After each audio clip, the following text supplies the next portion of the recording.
I am levelling up too quickly. अध्याय 171, 720 metre. जब उसकी ताकत पूरी तरह से स्थिर हो गई तो ज़ू वयांग के डेंटियन में प्राइमोडियल डाउ ट्रू क्यूई पहले ही 720 मीटर के दायरे तक फैल चुका था। सामान्य परिस्थितियों में 7वें लेवल के ऑरा रिफाइनिंग कल्टीवेटर के डेंटियन में ट्रू क्यूई सिर्फ 200 मीटर चौड़ा होता था। मार्शल आर्ट्स जोड़ फ्लॉलेस डाओ फाउंडेशन जोड़ डाओ बिगिनिंग जेड बुक के साथ डाओ में प्रवेश करना, कुल मिलाकर ज़ू वुवान को बहुत फायदा हुआ था। उसके पास ट्रू क्यूई थी जो उसी लेवल के लोगों की तुलना में कई गुना ज़्यादा मजबूत थी। ये सिर्फ ट्रू क्यूई की मात्रा ही नहीं थी, बल्कि ट्रू क्यूई की क्वालिटी भी उसी लेवल के अमर कल्टीवेटर की तुलना में लगभग 3 गुना ज़्यादा थी।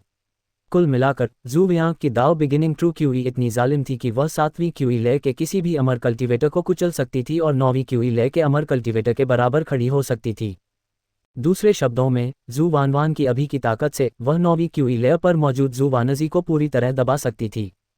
अमर मार्शल आर्ट टेक्निक और अमर मार्शल आर्ट मंत्रों के फायदों के साथ ज़ू वयांग पहले से ही 10वीं क्यूई ले के अमर कल्टीवेटर के बराबर खड़ी हो सकती थी। भले ही वह दूसरी पार्टी को मार न सके, वह आसानी से बच सकती थी। इतनी घनी और शुद्ध दाओ बिगिनिंग ट्रू क्यूई ने नेचुरली ज़ू वुवान के शरीर को ज़्यादा पोषण दिया। उसकी स्किन, मसल्स, हड्डियां और अंदरूनी अंग, यहाँ तक कि निचले डेंटियन और निवान पैलेस, इन सभी में काफ़ी सुधार हुआ था। ट्रू दाओ बिगिनिंग का टेम्परेचर और न्यूट्रिशन दुनिया का नंबर 1 फाउंडेशन एस्टेब्लिशमेंट अमर कोड था। इससे ज़ू वानवान के शरीर में बहुत सुधार आया था। इस समय ज़ू वयान की कुल ताकत उसी लेवल के साधकों से 10 गुना ज़्यादा थी। कोई भी दोनों के बीच बड़े अंतर की कल्पना कर सकता था। बेशक प्राइमोडियल दाओ ट्रू क्यूई की साधना करना भी आम अमर साधकों की साधना तकनीकों से 10 गुना ज़्यादा मुश्किल था। अगर ऐसा नहीं होता तो ज़ू वुवान के सुधार की रफ्तार और तेज़ होती। अब तक वह शायद क्यूई रिफाइनमेंट दायरे के 9वें या 10वें लेवल तक पहुंच गई होती। अपने मौजूदा दायरे को स्थिर करने के बाद ज़ू वुवान एक बार फिर कड़वी साधना और समझ में डूब गया। उसने कंसीलमेंट इम्मोर्टल मस्टर्ड में और कंसीलमेंट सेलेस्टियल आर्ट्स और कंसीलमेंट स्पेल्स मिलाए। कम से कम उसे अपनी सुरक्षा तो पक्की करनी ही थी। तभी ज़ू वुवान ने हिम्मत से उड़ान भरने की हिम्मत की। इस आधे महीने की समझ और कड़ी साधना के दौरान ज़ू वुयान ने ज़ेन जी को भी खोज लिया था, जो चुपचाप उसके आसपास मंडरा रहा था। हालांकि ज़ेन जी की ताकत के साथ ज़ू वुयान के छिपे होने का पता लगाना किसी बेवकूफ़ के सपने जैसा ही था। यहाँ तक कि ज़ेन ज़ुओनियन, जो फाउंडेशन बिल्डिंग दायरे के बीच के स्टेज में था, ज़ू वुयान के छिपे होने का पता नहीं लगा सका। ज़ेन जी की तो बात ही छोड़िए, जो ऑरा रिफाइनिंग दायरे की 10वीं लेयर में था। ज़ेन जी को बहुत बेबस महसूस हुआ जब उसने ज़ू वुयान को बुक कलेक्शन पीक के पत्थर के टावर में छिपकर हर तरह के अमर मंत्र और स्पेलिंग पढ़ते देखा। उसने यहाँ खाना और सोना भी शुरू कर दिया। आखिरकार पत्थर के टावर में मारना मना था, वरना उसे 100 पॉइजन सैक से निकाल दिया जाता। यहाँ तक कि फाउंडेशन एस्टेब्लिशमेंट कल्टीवेटर भी लापरवाही से काम करने की हिम्मत नहीं करेंगे। क्यूई रिफाइनमेंट की 10वीं लेयर का एक मामूली कल्टीवेटर तो और भी ज़्यादा। लेकिन ज़ेन ज़ुओनियन ने उसे ज़ू वयांग पर नज़र रखने और कोई भी अजीब बात मिलने पर रिपोर्ट करने को कहा था। अब जब ज़ू वयांग यहाँ छिपा हुआ था और रोज़ पुराने रिकॉर्ड पढ़ रहा था, तो उसे कुछ भी अजीब कैसे लग सकता था। ज़ू वयांग को कमज़ोर करने का मौका ढूंढने की तो बात ही छोड़िए। इस तरह उसे ज़ू वयांग पर नज़र रखने में अपना समय और एनर्जी बर्बाद नहीं करनी पड़ेगी। लेकिन इस आदमी में सच में हिम्मत थी। वह असल में आधे महीने तक पत्थर के टॉवर में रहा और आधे महीने तक पुरानी किताबें पढ़ीं। आम लोग सच में ऐसा नहीं कर सकते थे। ज़ेन जी ज़ू वयांग के पीछे बैठा उसे घूर रहा था। साथ ही वह बिना सोचे समझे एक ट्रैवल बुक पलट रहा था, ये सोच रहा था कि ज़ू वयांग से कैसे निपटा जाए। आधे महीने तक देखने के बाद ज़ेन जी को ज़ू वयांग में कोई अजीब बात नहीं मिली। वह साफ तौर पर एक लालची और जल्दबाज मूर्ख था, जिसकी खेती की नींव बहुत कमज़ोर थी और वह अपना टैलेंट और काबिलियत बेकार में बर्बाद कर रहा था। इस दौरान ज़ेन ज़ुओनियन ने भी उससे 2 बार पूछा था। ज़ू वुयान की हालत जानने के बाद भी उसने उससे ज़ू वुयान पर नज़र रखने के लिए कहा ताकि ज़ू वुयान और ज़ू कबीले दुनिया को धोखा न दे सकें। ऊपर से ज़ू वुयान कमज़ोर दिमाग वाला बेवकूफ़ होने का नाटक करता था, लेकिन असल में वह चुपके से ज़ू वुयान को तैयार कर रहा था। लेकिन आधा महीना हो गया था और ज़ू वुयान पत्थर के टावर से बाहर नहीं निकला था। ज़ू परिवार से किसी ने भी उससे कांटेक्ट नहीं किया था और ज़ू परिवार के पूर्वज को दफनाया जाने वाला था। ज़ू वुयान नाटक तो नहीं कर रहा था, है ना? ज़ेन जी के मन में कई तरह के ख्याल आ रहे थे। वह वापस जाकर ज़ेन ज़ुओनियन को बताना चाहता था कि अब उसे ज़ू वुयान पर नज़र रखने की ज़रूरत नहीं है। लेकिन उसने सोचा कि पिछले आधे महीने में उसे कुछ भी पता नहीं चला। ज़ू वुयान तो व्हाइट स्टोन माउंटेन के उस घर में भी नहीं गया था जो उसे दिया गया था। ज़ेन ज़ुओनियन इस तरह वापस जाने के लिए राज़ी नहीं होगा। कितना बेबस! जितना ज़्यादा वह इस बारे में सोचता उतना ही निराश होता जाता। आखिरकार यही तो उसका समय था। उसने शुरू में सोचा था कि जू वुयान कुछ समय पुरानी किताबें पढ़ने के बाद चला जाएगा। उसे उम्मीद नहीं थी कि इसमें आधा महीना लगेगा। तुम 100 पॉइजन सेक्ट में ये किताबें और मंत्र पढ़ने आए हो? क्या तुम्हें हर तरह के अमर साधना के साधनों की ज़रूरत नहीं है? ये बेवकूफ़। इसमें डूबे जू वयांग को देखकर जेन जी को थोड़ा गुस्सा आया। उसने इसे छिपाने की जहमत नहीं उठाई और जू वयांग के पास जाकर बैठ गया। उसने उसे देखा और मजाक उड़ाया। जू वयांग, क्या तुम्हें पता है कि तुम अब फेमस हो गए हो? तुम पिछले आधे महीने से पत्थर के टावर में रह रहे हो, लेकिन तुम्हें नहीं पता कि तुम्हारे बारे में कैसी कैसी अफवाहें फैल गई हैं। जू वानहाओ ने अपना सिर उठाया और उसकी तरफ देखा। जब उसे एहसास हुआ कि यह मॉनिटर जेन जी है तो उसने मजाक उड़ाया और अपना सिर नीचे करके बहुत तेजी से किताब पलटने लगी। अब 100 पॉइजन सेक्ट में हर कोई जानता है कि जू क्लैन ने एक बेवकूफ़ पैदा किया है। हालांकि वह 14 या 15 साल की उम्र में मार्शल आर्ट के जरिए दाव में घुसने में कामयाब हो गया था, लेकिन वह लालची था और उसने बहुत सारे आसमानी और ज़मीनी खजाने ले लिए थे।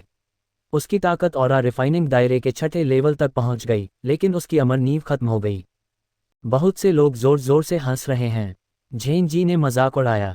जू वान आन ने ऐसे दिखाया जैसे उसने कुछ सुना ही न हो और ऐसा दिखाया जैसे यह इंसान है ही नहीं।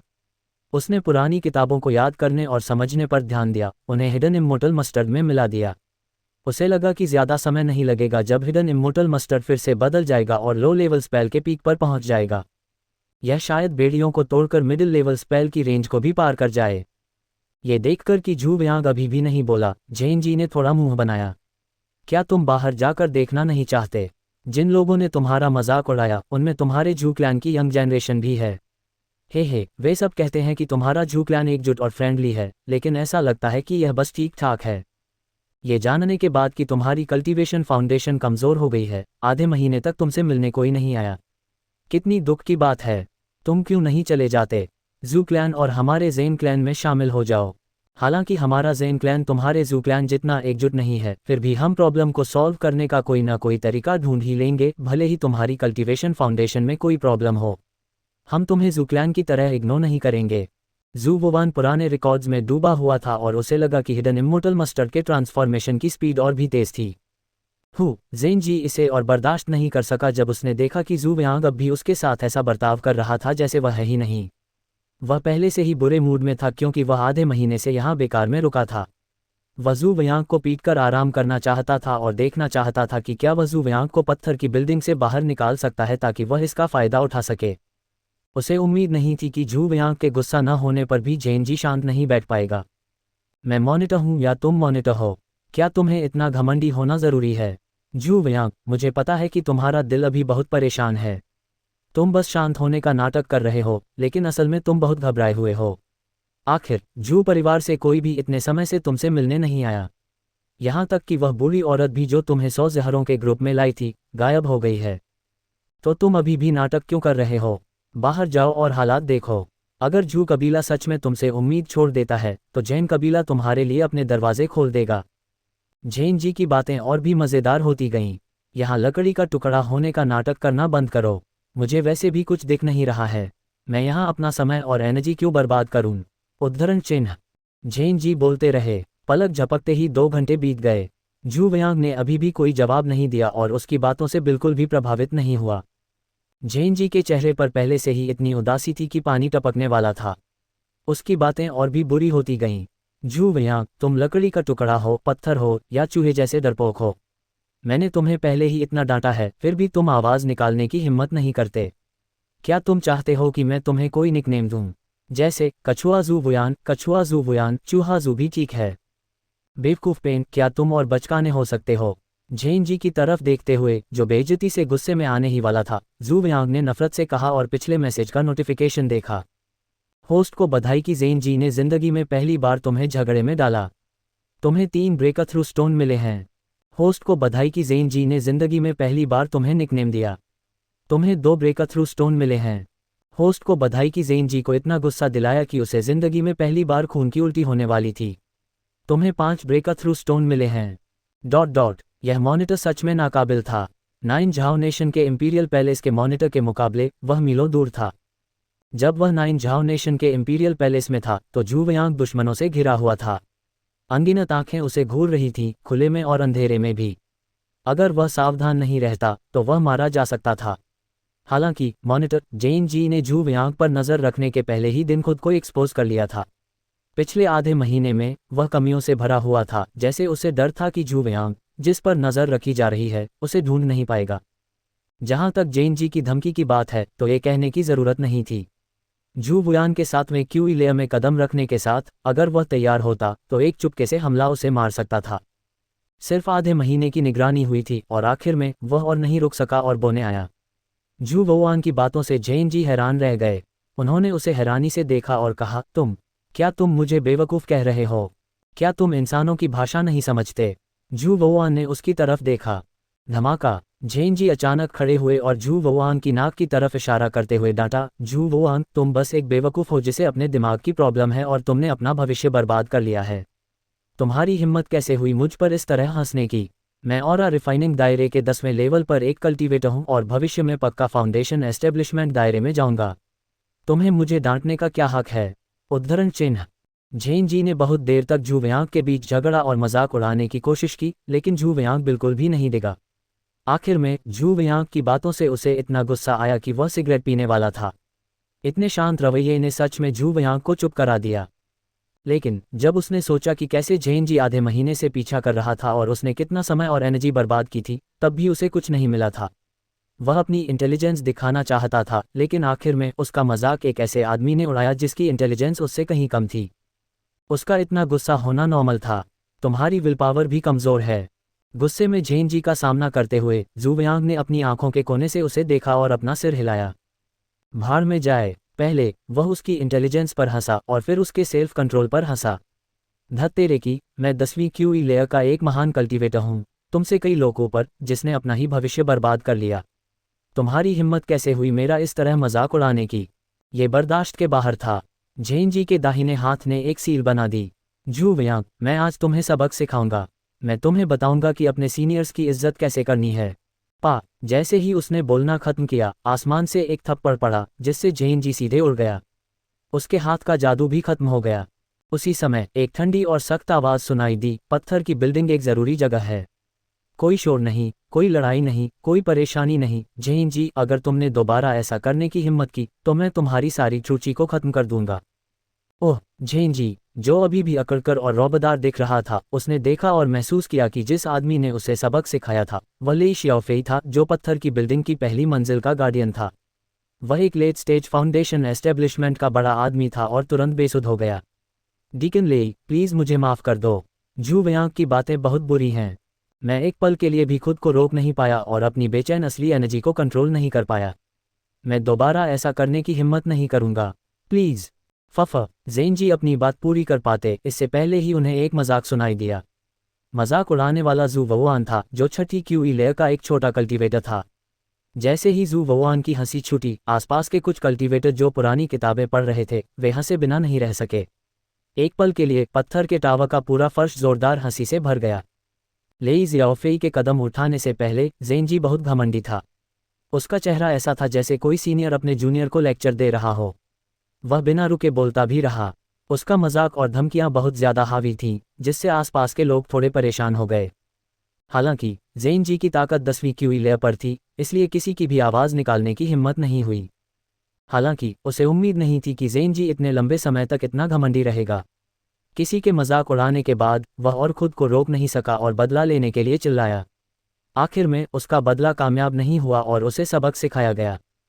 जेन जी को देखकर, जिसके चेहरे पर हथेली का निशान था और वह काफ़ी दुखी लग रहा था, आसपास के साधक गुस्सा हुए बिना नहीं रह सके। उनमें जू कबीले के शिष्य भी थे। सबकी हंसी सुनकर जेन जी का चेहरा खून जैसा लाल हो गया। उसने अपना गुस्सा दबाया और झू वियांग को घूरा, काश वह उसकी हड्डियां काटकर उसका खून पी लेता। लेकिन लेई जियाओफेई किनारे से देख रहा था, तो वह कोई हरकत करने की हिम्मत कैसे कर सकता था। जेन जी की तरफ देखते हुए, जिसका शरीर गुस्से से कांप रहा था, लेई जियाओफेई ने झू वियांग की तरफ देखा। झू वियांग, तुम्हें अपने सीनियर्स की इज्जत करना सीखना होगा। मैं समझ गया। झू वियांग ने ईमानदारी से सिर हिलाया। लेकिन कभी कभी अगर सीनियर्स बहुत ज़्यादा नासमझ हों तो हम उन्हें नज़रअंदाज कर सकते हैं।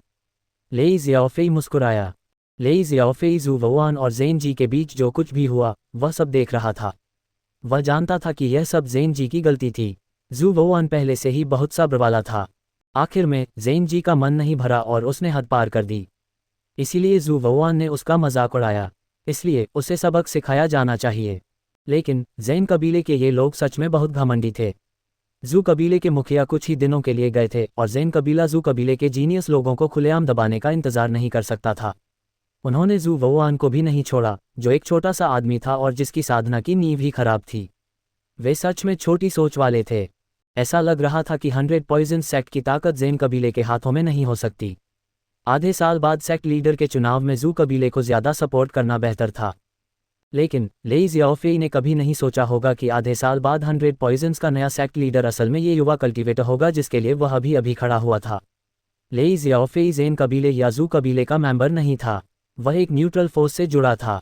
100 पॉइजन सेक्ट के फाउंडर ज़ेन और जू कबीले थे। बाद में उन्होंने धीरे धीरे दुनिया में आध्यात्मिक जड़ों वाले कई लोगों को भर्ती किया और धीरे धीरे जू और ज़ेन कुलों से अलग एक अलग ताकत बनाई। हालांकि ज़ेन कुल और जू कुल के पास अभी भी 100 पॉइजन सेक्ट की ताकत थी और वे अक्सर अलग अलग सरनेम से बेहतरीन शिष्यों को अपने साथ शामिल होने के लिए चुनते थे। हालांकि अलग अलग सरनेम के कई साधक भी थे जो दोनों कुलों में शामिल होने को तैयार नहीं थे। लेई ज़ियाओफेई उनमें से एक था। वह अलग अलग सरनेम में भी एक खास इंसान था और बुक कलेक्शन पीक के पत्थर के टावर की पहली 2 मंजिलों की रखवाली के लिए जिम्मेदार था। लेई ज़ियाओफेई की बातों से पत्थर के टावर की पहली मंजिल पर फिर से हंसी गूंज उठी। ज़ेन जी को भी लगा कि अब उसके पास रुकने के लिए कोई चेहरा नहीं बचा है और वह जल्दी से पत्थर के टावर की पहली मंजिल से चला गया। अब जू वयांग को पास से मॉनिटर नहीं कर रहा था। हालांकि जू वानहाओ अच्छी तरह जानता था कि अगर ऐसा नहीं भी हुआ तो भी ज़ेन जी उस पर नज़र रखना कभी नहीं छोड़ेगा। इससे कोई फर्क नहीं पड़ता था कि उसके पास ये था या नहीं। अगर वह पत्थर की बिल्डिंग से बाहर भी चला जाता तो भी ज़ेन जी बाहर से उसे ज़रूर मॉनिटर करता। हालांकि उसे पत्थर की बिल्डिंग में कुछ समय के लिए आराम करने को मिलना चाहिए। जू वुआन थोड़ा मुस्कुराया और ज़्यादा कंसीलमेंट स्पेल्स और कंसीलमेंट इमोर्टल टेक्निक्स को समझना और मिलाना जारी रखा। शायद इसलिए कि वह बेहतर मूड में था, लेकिन आज उसकी प्रोग्रेस हैरान करने वाली थी। कुछ घंटों के बाद कंसील्ड इमोर्टल मस्टर्ड में एक बदलाव आ गया था। Fantasy immortal mustard middle grade concealment celestial आज जू वयांग की ट्रू क्यूई को असरदार तरीके से छिपा सकती थी और सैकड़ों ब्रेकर थ्रू स्टोन्स को दबा सकती थी। यह अपनी ताकत को भी बदल सकती थी ताकि दुश्मन जू वयांग की सही स्थिति का पता न लगा सके या दुश्मन को कंफ्यूज न कर सके। दर्जनों सिंपल कंसीलमेंट स्पेल और इमोर्टल स्पेल, साथ ही लो लेवल कंसीलमेंट स्पेल और इमोर्टल स्पेल को मिलाने के बाद जू वुआन की कंसील्ड इमोर्टल मस्टर्ड में आखिरकार एक बदलाव आया। इस बदलाव ने सीधे लो ग्रेड इमोर्टल टेक्निक के दायरे को तोड़ दिया था और मिडिल ग्रेड इमोर्टल टेक्निक की कैटेगरी में आ गया था। यहाँ तक कि एक perfect foundation establishment immortal cultivator को भी जू वयांग की असली स्थिति का पता लगाने में शायद मुश्किल होगी।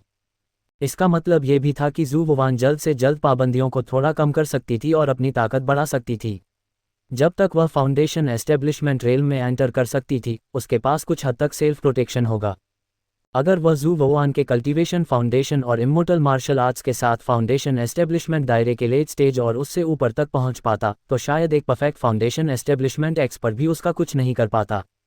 लेकिन जू वुआन पत्थर के टावर को ऐसे ही छोड़ने के लिए तैयार नहीं थी। वह इन दिनों हिडन इमोर्टल मस्टर्ड को समझने और बेहतर बनाने में बिजी थी और उसने दूसरे स्पेल या इमोर्टल स्पेल नहीं पढ़े या समझे थे। इसके बाद वह कुछ दूसरे स्पेल और इमोर्टल टेक्निक को समझ और फ्यूज कर सकता था।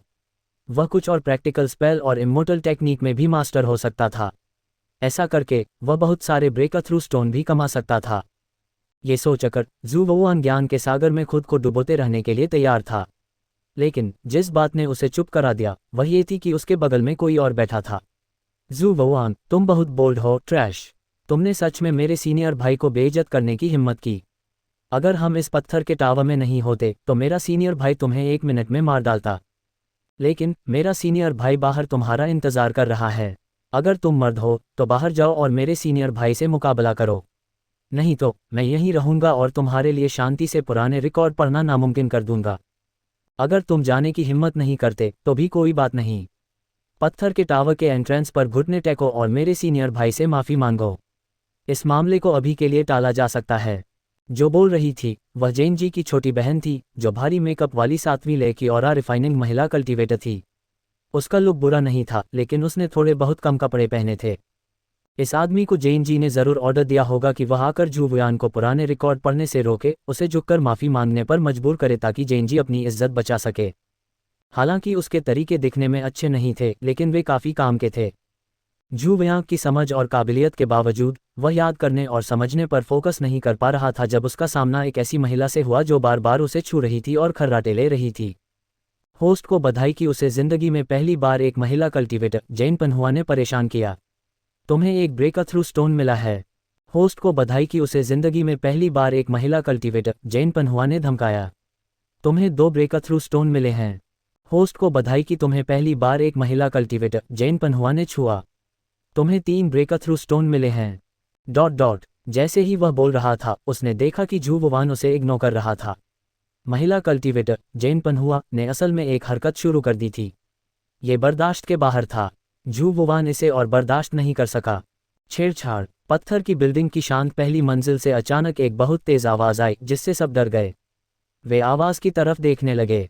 पहली मंजिल पर पेट्रोलिंग कर रहे डीकन लेई शियाओफेई भी कांपने लगे और जल्दी से दौड़कर वहां पहुंचे। मैं ज़ेन पनहुआ की आंखें चौड़ी हो गईं जब उसने जू वुवान को हैरानी से देखा। उसे अभी भी समझ नहीं आया कि क्या हुआ था और उसका दाहिना हाथ जू वुवान के चेहरे को छू रहा था। तुम्हारा नाम क्या है? ज़ेन पनहुआ, तुम क्या कर रहे हो? ज़ेन पनहुआ ने जू वुवान के जवाब का इंतजार नहीं किया और लेई शियाओफेई की बहुत तेज दहाड़ सुनी। आसपास के 100 पॉइजन सेक्ट के शिष्य भी हैरानी से उसे देखने लगे, जैसे उन्हें उम्मीद नहीं थी कि उसके जैसी लड़की दिन के उजाले में एक पुरुष साधक के साथ ऐसा करेगी। क्या ज़ेन पनहुआ लेट स्टेज नहीं है? और रिफाइनिंग कल्टीवेटर, उसके लुक्स बुरे नहीं हैं, इसलिए उसके पास डाउ पार्टनर की कमी नहीं होनी चाहिए। वह एक मेल कल्टीवेटर के साथ ऐसा क्यों करेगी? आप किसी किताब को उसके कवर से जज नहीं कर सकते। टाइगर की स्किन पेंट करना मुश्किल है। मैंने ज़ेन पनहुआ को पहले काफ़ी घमंडी देखा था, लेकिन मुझे उम्मीद नहीं थी कि वह ऐसी इंसान होगी। एक फीमेल कल्टीवेटर एक मेल कल्टीवेटर के साथ ऐसा कैसे कर सकती है? जू वुवान ने लेई शियाओफेई को देखा और झुककर कहा, डीकन लेई, जब से यह फीमेल कल्टीवेटर पत्थर की बिल्डिंग की पहली मंजिल पर आई है, वह तुरंत मेरे साथ यहाँ बैठ गई। वह मुझे छूती रही और मुझे धमकी भी दी कि मैं उसके साथ जाऊं और भविष्य में उसका मेल टॉय बनूं। मैं सच में अब और बर्दाश्त नहीं कर सका, इसलिए मैं चिल्लाया। तुम झूठ बोल रहे हो। मैंने ऐसा नहीं किया। ज़ेन पनहुआ ने जू वयांग को हैरानी से देखा। उसे उम्मीद नहीं थी कि वह ऐसा कुछ कहेगा। लेई शियाओफेई ने ज़ेन पनहुआ का हाथ देखा जो अभी भी जू वुवान के चेहरे पर था। क्या तुम सच कह रहे हो? मैं झूठ नहीं बोल रहा हूँ। मेरे आसपास के सीनियर और जूनियर भी मुझे ये साबित कर सकते हैं, जू वानवान ने मजबूती से कहा। मैं आज सुबह से यहाँ बैठा हूँ। ज़ेन पनहुआ ने देखा कि मैं हैंडसम हूँ और मेरे पास आकर मुझे छूने की जिद करने लगा। जू वानहाओ ने बिना कोई भाव बदले कहा, जैसे सच में ऐसा ही हो। ज़ेन पनहुआ इतनी गुस्से में थी कि वह लगभग रो पड़ी। आसपास के 100 पॉइजन सेक्ट के शिष्यों की बातें ऊँट की पीठ तोड़ने वाली आखिरी तिनका बन गईं। डीकन लेई, ये जूनियर भाई झूठ नहीं बोल रहा है। ये सच में ज़ेन पनहुआ ही था जो मेरे पास आया और मुझे छुआ। मैंने ये सब देखा। इस दौरान इस जूनियर भाई ने कुछ और नहीं किया। ये जूनियर भाई कुछ और करने की हिम्मत कैसे कर सकता है? वह तो सिर्फ एक छठे दर्जे का और रिफाइनिंग कल्टीवेटर है, ज़ेन पनहुआ से एक पूरा दायरा नीचे। सिर्फ ज़ेन पनहुआ ही उसे छू सकता है, वह नहीं। इस औरत ने इतने कम कपड़े पहने हैं। जाहिर है कि वह एक सही महिला कल्टीवेटर नहीं है। ये समझा जा सकता है कि वह ऐसा कुछ करेगी। वाह, इतने सारे लोगों को अपनी बुराई करते देखकर ज़ेन पनहुआ आखिरकार इसे और बर्दाश्त नहीं कर सकी और जोर से रोने लगी। जू वुयान, तुम बहुत बेशर्म हो। मैं आखिर एक सुंदर महिला कल्टीवेटर हूँ। मैं तुम्हारे साथ ऐसा कैसे कर सकती हूँ? मैं तो बस अपने सीनियर भाई को तुम्हें सबक सिखाने में मदद कर रही थी। मैं चाहती थी कि तुम पत्थर के टावर से निकल जाओ और माफ़ी मांगो। मैंने तुम्हारे साथ कुछ नहीं किया। मुझे तुम्हारे जैसी छठी क्यूई लेयर की छोटी कल्टीवेटर पसंद नहीं है। मेरी बुराई मत करो, तुम साफ तौर पर मेरा फ़ायदा उठा रही हो। जू वानवान ने मजाक उड़ाया। भले ही तुम चाहती हो कि मैं पत्थर की बिल्डिंग से निकल जाऊं, तुम्हें मुझे छूने की ज़रूरत नहीं है ना? सबने तुम्हें अभी मेरा फ़ायदा उठाते हुए देखा। और साफ साफ कहूँ तो मैं कभी एक सेक्युलर सम्राट था। मैंने ऐसी कौन सी सुंदरता नहीं देखी। उनके मुकाबले तुम उनकी नौकरानी बनने के भी लायक नहीं हो। तुम्हें क्या लगता है कि मैं तुम्हें पसंद करूंगी? उद्धरण चिन्ह। ज़ेन पनहुआ इतने गुस्से में थी कि उसके रोंगटे खड़े हो गए।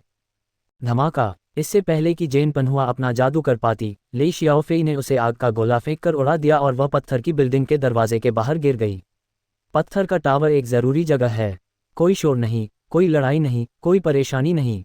ये बिल्कुल वैसी ही चेतावनी थी जैसी उसने ज़ेन जी को दी थी। बिल्कुल कोई फर्क नहीं था, जैसा कि उसके बड़े भाई और छोटी बहन से उम्मीद थी। धूल से ढकी जेन पनहुआ को देखकर जू वुवान उस पर मुस्कुराया और अमर टेक्निक को याद करने और समझने के लिए अपना सिर नीचे करता रहा। उसे विश्वास था कि इस घटना के बाद जेन पनहुआ पक्का दोबारा आकर परेशानी नहीं खड़ी करेगा। जेन जी शायद उसे परेशान करने के लिए और बेवकूफ़ नहीं भेजेगा। जू वुवान भी कुछ समय के लिए शांति से रह सकता था। होस्ट को बधाई कि उसने जिंदगी में पहली बार महिला कल्टिवेटर जेन पनहुआ को भगा दिया। तुमने 6 ब्रेकर थ्रू स्टोन्स हासिल किए हैं। जेन जी और जेन पनहुआ की सर्विलांस एबिलिटीज़ के बारे में जू वुवान की जितनी तारीफ की जाए कम है। नाइन झाओ इंपीरियल पैलेस के लोगों की तुलना में वे सच में बहुत कमज़ोर थे। इसके अलावा उन्हें अपने दिमाग का इस्तेमाल करना भी नहीं आता था। उन्होंने अपने शरीर को स्पिरिट रूट से बर्बाद कर दिया था। अगर इंपीरियल पैलेस के अलग अलग राजकुमारों और राजकुमारियों के एलिट होते या पागल सम्राट जू ज़ेनवू भी, तो वे बुक कलेक्शन पीक के पत्थर के टावर जैसी जगह पर ऐसा कुछ करने का चुनाव कभी नहीं करते। कम से कम उनमें इतना सब्र तो होता कि वे जू वानहाओ के बुक कलेक्शन पीक के पत्थर के टावर जैसी सेंसिटिव जगह से जाने का इंतजार करते। ये बिल्कुल नाइन झाओ नेशन के इंपीरियल पैलेस जैसा था। कोई भी राजकुमार या राजकुमारी अपने सबॉर्डिनेट्स को रॉयल लाइब्रेरी में परेशानी खड़ी करने और जू वयांग को मजबूर करने के लिए नहीं भेजेगा। बस इतना ही कहा जा सकता है कि जेन जी और जेन पनहुआ मॉनिटर बनने के लिए बिल्कुल भी काबिल नहीं थे। लेकिन पिछले 2 दिनों में जो हुआ उसे देखने के बाद वे दोनों ज़रूर बहुत आगे बढ़ गए होंगे। जैसा कि जेन जी और जेन पनहुआ ने कहा था, जू वयांग की अपनी नींव को नष्ट करवाना, पुण्य का लालची होना और अपना भविष्य बर्बाद करना जैसी बुरी इमेज पहले ही फैल चुकी थी और 100 पॉइजन सेक्ट के कई शिष्यों को ये बात पता थी। 100 पॉइजन सेक्ट के कई लोग जानते थे कि जू कबीले ने एक बेवकूफ़ पैदा किया था। हालांकि वह 14 या 15 साल की उम्र में मार्शल आर्ट के जरिए रास्ते पर आ गया था, लेकिन उसे 100 पॉइजन सेक्ट के इतिहास में सबसे ताकतवर मार्शल आर्ट प्रोडिजी के तौर पर जाना जाता था। लेकिन जू वुआन ने अमर रास्ते की तुलना मार्शल आर्ट से की थी। उसने ज़बरदस्ती आगे बढ़ने के लिए कुदरती खजानों का इस्तेमाल किया था। हालांकि वह कुछ ही सालों में 6ठी क्यूई लेयर तक पहुंच गया था, लेकिन इससे उसकी साधना की नींव बहुत अस्थिर हो गई थी। अब वह अपनी खेती की नींव को मजबूत करने के लिए बुक कलेक्शन पीक के पत्थर के टावर में कोई हल ढूंढ रहा था। जू कबीले को भी अब उससे कोई उम्मीद नहीं थी। ये साफ था कि जू वयांग के अपनी नींव को मजबूत करने और अपनी कमियों को पूरा करने की उम्मीद ज़्यादा नहीं थी। उसने भविष्य में एक परफेक्ट फाउंडेशन बिल्डिंग के बड़े खिलाड़ी का बीज बर्बाद कर दिया था। पुराना पूर्वज अमर होने में नाकाम रहा था और ऐसा ही कुछ उस मार्शल आर्ट के टैलेंट के साथ हुआ जिसे वह पसंद करता था। ये कहा जा सकता है कि अच्छी किस्मत कभी जोड़ों में नहीं आती और दुर्भाग्य कभी अकेला नहीं आता। हालांकि जू वयांग को ऐसी बुरी रेप्यूटेशन से कोई फर्क नहीं पड़ता था। आखिरकार जब वह नाइन झाओ कंट्री में था तो वह मशहूर trash crown Prince, incompetent crown Prince, idiot crown Prince और यूनट क्राउन प्रिंस था। उसकी बदनामी पूरे सदर्न वेस्टलैंड में फैल गई थी और अरबों लोग उसे जानते थे। नाइन झाओ नेशन में जो कुछ उसने महसूस किया था उसकी तुलना में अब जो कुछ भी हुआ था वह कुछ भी नहीं था। इसे दिल पर लेने लायक बिल्कुल भी नहीं था। ये बुरी रेप्यूटेशन जू वयांग को बहुत सारे ब्रेकर थ्रू स्टोन भी दिला सकती थी। इसे एक तीर से कई निशाने लगाने जैसा कहा जा सकता है, तो क्यों नहीं। जू वयांग को बिल्कुल भी बुरा नहीं लगा, लेकिन दुश्मनों को खुश करने के लिए जू वयांग ने फिर भी बहुत दुखी और बहुत पछतावे वाला होने का नाटक किया। लेकिन अगर इसका हल ढूंढना आसान होता तो खराब नींव की समस्या 100 पॉइजन सेक्ट के शिष्यों के लिए हल करने के लिए सबसे मुश्किल समस्या नहीं होती, या यूं कहें कि पूरी कल्टीवेशन दुनिया की सबसे मुश्किल समस्याओं में से एक होती। इसलिए जू वुआन 100 पॉइजन का नेगेटिव उदाहरण बन गया। ये खबर और भी तेजी से फैली, खासकर जू वुआन की एक बेमिसाल टैलेंट के तौर पर पहचान की वजह से जिसने मार्शल आर्ट्स की राह पर कदम रखा था। जू वुआन को भी ये पता लग रहा था। वह बुक कलेक्शन पीक के पत्थर के टावर में छिपी हुई थी, पुरानी किताबें और रिकॉर्ड पढ़ रही थी। हर दिन वह आंसुओं से अपना चेहरा धोती थी और समय को गुजरने देती थी। पिछले लेसन के बाद जेन जी ने और कोई परेशानी नहीं की। उसके पास हर दिन सिर्फ बाहर पहरा देने वाले लोग थे। जैसे ही वे जू वयांग को पत्थर के टावर से जाते देखते वे तुरंत उसे रिपोर्ट करते। यह माहौल नाइन झाओ नेशन के शाही महल के मुश्किल माहौल से कहीं बेहतर था। जू वुआन ने इसे दिल पर नहीं लिया। उसने समझने और मिलाने पर ध्यान दिया और साथ ही उसने वे मंत्र और अमर मंत्र सीखे जिनमें उसकी दिलचस्पी थी या जो ज़्यादा प्रैक्टिकल थे। उदाहरण के लिए wind manipulation technique, essence returning technique, cage technique, wall strengthening technique. हालांकि विंड मैनिपुलेशन टेक्निक सिर्फ एक आसान मंत्र था, लेकिन इसे फ्लोइंग इल्यूजन डिवाइन स्टेप्स के साथ जू वुआन की स्पीड कई गुना बढ़ाने के लिए असरदार तरीके से इस्तेमाल किया जा सकता था। वह हवा में उड़ भी सकती थी। हालांकि यह थोड़ा आसान और लो लेवल था, लेकिन यह बहुत प्रैक्टिकल था। ओरिजिन रिकवरी स्पेल एक हीलिंग स्पेल था जो कुछ छोटी मोटी चोटों को आसानी से ठीक कर सकता था। जब इसे बहुत ज़्यादा किया जाता था तो ये कुछ बड़ी चोटों को भी असरदार तरीके से कम कर सकता था। केज स्पेल दुश्मन को फंसा सकता था और वॉल स्ट्रेंथनिंग स्पेल एक डिफेंसिव दीवार बना सकता था। ये बताने की ज़रूरत नहीं है कि जू वियांग के एडजस्टमेंट और इम्प्रूवमेंट के बाद ये दिखने में आसान स्पेल असल में लो लेवल स्पेल जितनी पावर के साथ फट सकते थे। इसका असर सोच से भी परे था और वे दुश्मनों को सरप्राइज देकर भी निपट सकते थे। इसे बहुत काम का कहा जा सकता है। बेशक जिन्होंने ज़्यादा कल्टीवेशन किया वे अभी भी लो लेवल स्पेल थे। आसान स्पेल की तुलना में लो लेवल स्पेल ज़्यादा पावरफुल थे और उन्हें इम्प्रूव करना आसान था। जू वियांग ने अकेले ही लगभग 20 ज़्यादा प्रैक्टिकल स्पेल सीख लिए थे, जिससे उनकी लड़ने की ताकत कई गुना बढ़ गई थी। जू वियांग के इन सभी मंत्रों को एडजस्ट और बेहतर करने के बाद जू वियांग की पूरी ताकत और बढ़ गई, जो उसी लेवल के अमर साधकों की सोच से भी आगे निकल गई। बेशक इन मंत्रों के अलावा जू वियांग ने कुछ अमर मंत्रों और मंत्रों को भी अमर मार्शल आर्ट्स में मिला दिया था, जिससे उनके अलग अलग अमर मार्शल आर्ट्स बदल गए और ऊपर उठ गए। वे इस हद तक पहुंच गए थे कि वे मिड ग्रेड मंत्रों और मिड ग्रेड अमर मंत्रों के बराबर थे। उनकी ताकत उनके बदलने से पहले की तुलना में कहीं ज़्यादा थी। होस्ट को अपनी ज़िंदगी में पहली बार mid level celestial art sky ice art बनाने के लिए बधाई। आपको 30 ब्रेक थ्रू स्टोन मिले हैं। होस्ट को अपनी ज़िंदगी में पहली बार intermediate immortal martial art 9 dragon dance बनाने के लिए बधाई। आपको 26 ब्रेक थ्रू स्टोन मिले हैं। होस्ट को अपनी ज़िंदगी में पहली बार intermediate immortal martial art type illusory dream steps बनाने के लिए बधाई। आपको 25 ब्रेक थ्रू स्टोन मिले हैं।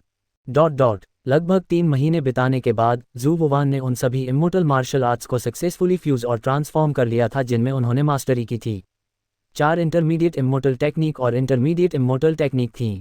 वे थी हेवनली आइस टेक्निक जो मेंटल पावर बढ़ा सकती थी, 9 ड्रैगन डांस जिसमें ज़बरदस्त अटैक पावर थी, डॉजिंग टेक्निक के इल्यूजरी ड्रीम स्टेप्स और इस समय जू वुवान के लिए सबसे ज़रूरी चीज़ इल्यूशन इमोर्टल मस्टर्ड। ये 4 इमोर्टल आर्ट्स और टेक्निक सभी इंटरमीडिएट लेवल तक पहुंच गई थीं। नॉर्मल हालात में सिर्फ फाउंडेशन एस्टेब्लिशमेंट कल्टीवेटर ही इंटरमीडिएट इमोर्टल टेक्निक में मास्टरी कर सकते थे। हालांकि जू वुवान जब क्यूई रिफाइनमेंट लेवल पर थीं तो इंटरमीडिएट इमोर्टल आर्ट्स और टेक्निक में मास्टरी कर पाईं और वह उनकी 100% पावर को बाहर निकाल सकती थीं। इसका कारण नेचुरली ये था कि इन 4 इमोर्टल आर्ट्स और इमोर्टल टेक्निक को जू वुयान ने फ्यूज़ और ट्रांसफॉर्म किया था। उन्होंने ही बनाया था और अपनी सिचुएशन के हिसाब से बनाया था। इसलिए भले ही उनके लेवल ऊपर जू वुयान अभी भी अपनी पूरी ताकत लगा सकता था। भले ही किसी और ने इसे सीख लिया हो, फिर भी दूसरे के हाथ में ताकत जू वुयान के मुकाबले बहुत कम होगी। हालांकि मिडिल ग्रेड इमोर्टल टेक्निक अभी भी मिडिल ग्रेड इमोर्टल टेक्निक ही थी। हालांकि जू वुवान in middle grade immortal technique का इस्तेमाल क्यूई रिफाइनमेंट की ताकत से कर सकता था, लेकिन इसका इस्तेमाल चौंकाने वाला था। जू वुवान उनका ज़्यादा बार इस्तेमाल नहीं कर सकता था और उन्हें उतनी आज़ादी से इस्तेमाल नहीं कर सकता था जितना वह निचले लेवल पर था। जहां तक दूसरी इमोर्टल मार्शल आर्ट्स की बात है, हालांकि वे मिडिल ग्रेड इमोर्टल टेक्निक और मिडिल ग्रेड इमोर्टल टेक्निक के लेवल तक नहीं बदली, लेकिन उनकी ताकत भी काफ़ी बढ़ गई थी। Skyline moon sabre technique skyline moon technique में बदल गई थी, जो टॉप लो लेवल स्पेल में से एक थी। ये कुछ कमज़ोर मिड लेवल स्पेल के बराबर थी। हाथ में लंबी सेबर के बिना भी जू वुयांग अभी भी तियान्या मिंग्यू टेक्निक का इस्तेमाल कर सकता था। इसकी ताकत काफ़ी थी। चौंकाने वाला, हेवनली विशन और अर्थली हियरिंग स्पेल के बदलने के बाद भी ये हेवनली विशन और अर्थली हियरिंग स्पेल ही था। इसकी पावर दोगुनी से भी ज़्यादा हो गई थी और यह एक इंटरमीडिएट स्पेल के करीब था। सेबर ड्राइंग इमोर्टल आर्ट को जू वुवान ने स्काईलाइन मून आर्ट में मिला दिया था, जिससे स्काईलाइन मून आर्ट की पावर बहुत ज़्यादा बढ़ गई थी। इसके अलावा जू वुवान ने wind manipulation technique, essence returning technique, cage technique, क्विकसेंट टेक्निक का भी इस्तेमाल किया। लगभग 20 इमोर्टल टेक्निक को परफेक्शन रियल्म तक कल्टीवेट किया गया था। कुछ असली लड़ाइयों के बाद जू वुयांग उनमें पूरी तरह से मास्टर हो जाएगा और उनकी सबसे मजबूत पावर को बाहर निकालेगा। अपनी इमोर्टल मार्शल आर्ट्स और अलग अलग स्पेल पर भरोसा करते हुए, हालांकि जू वुवान सिर्फ 7वें लेवल का क्यूई रिफाइनमेंट कल्टीवेटर था, उसकी लड़ने की ताकत क्यूई रिफाइनमेंट के 10वें लेवल के कल्टीवेटर से कम नहीं थी। उसके सामने ज़ेनजी सिर्फ एक छोटा ही हो सकता था। भाई, ऑरा रिफाइनिंग दायरे के 10वें लेवल के पीक पर मौजूद कल्टीवेटर्स में भी जू वुयांग की कॉम्बैट स्ट्रेंथ टॉप नॉच मानी जाती थी। सिर्फ फाउंडेशन एस्टेब्लिशमेंट दायरे के कल्टीवेटर्स ही जू वुयांग को हरा सकते थे। एक के बाद एक इतने सारे इमोर्टल स्पेल और इमोर्टल टेक्निक बनाने और उनमें मास्टरी हासिल करने के बाद उसे इतने सारे ब्रेक थ्रू स्टोन मिल गए थे कि उसने जू वुवान की स्ट्रेंथ को धीरे धीरे ची रिफाइनमेंट दायरे के 8वें लेवल तक बढ़ा दिया था। वह ची रिफाइनमेंट दायरे के 9वें लेवल से ज़्यादा दूर नहीं था। उसके बीच के डेंटियन में प्रिमोडियल डाउट रुचि पहले ही 860 मीटर के रेडियस तक फैल चुका था। यह एक डरावनी पावर से घिरा हुआ था। चाहे वह क्वांटिटी हो या क्वालिटी, यह अब ची रिफाइनमेंट के 10वें लेवल पर मौजूद कल्टीवेटर से कम नहीं था। इतने शुद्ध और भरपूर प्राइमोडियल दाओ ट्रू क्यूई के असर से जू वुवान के शरीर में भी बहुत सुधार हुआ। चाहे वह शक्ति हो या लचीलापन, वे पहले से कई गुना ज्यादा थे।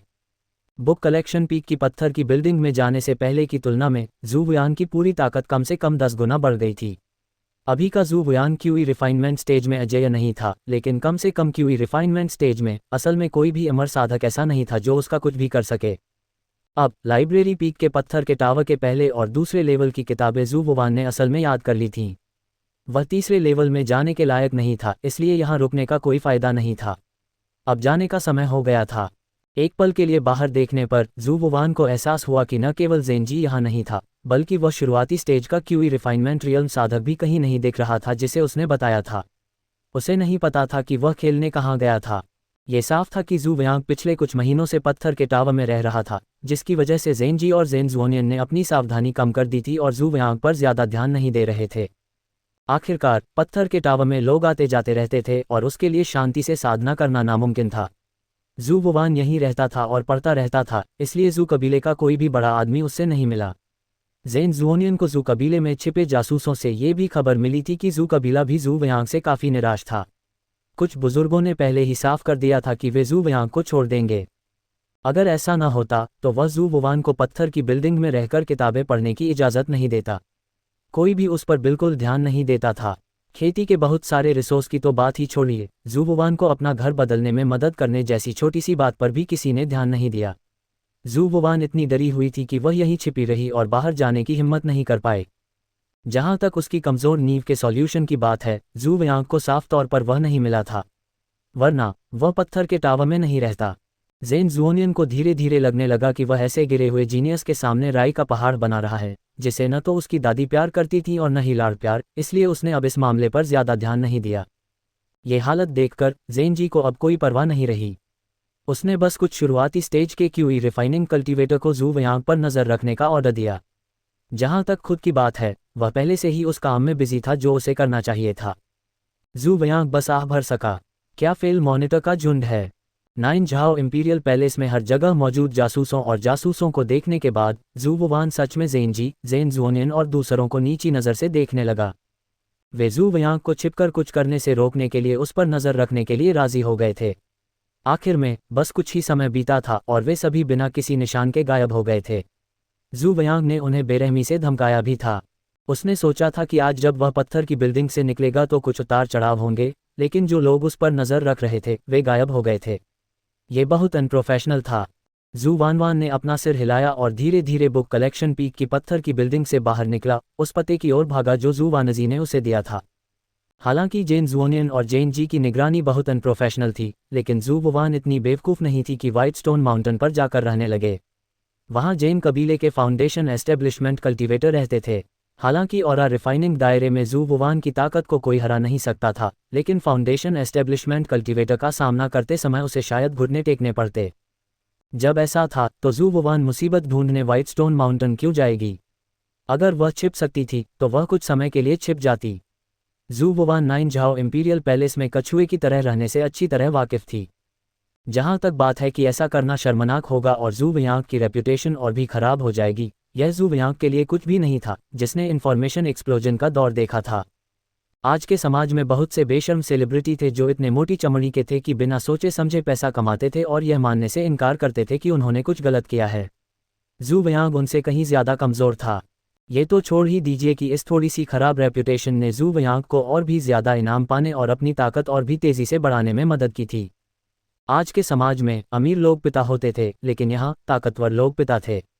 जिउझाओ देश का पहले अनुभव होने के कारण जू वुवान अच्छी तरह जानता था कि इस समय वह जितना बदनाम होगा, भविष्य में उसकी शोहरत उतनी ही चौंकाने वाली होगी।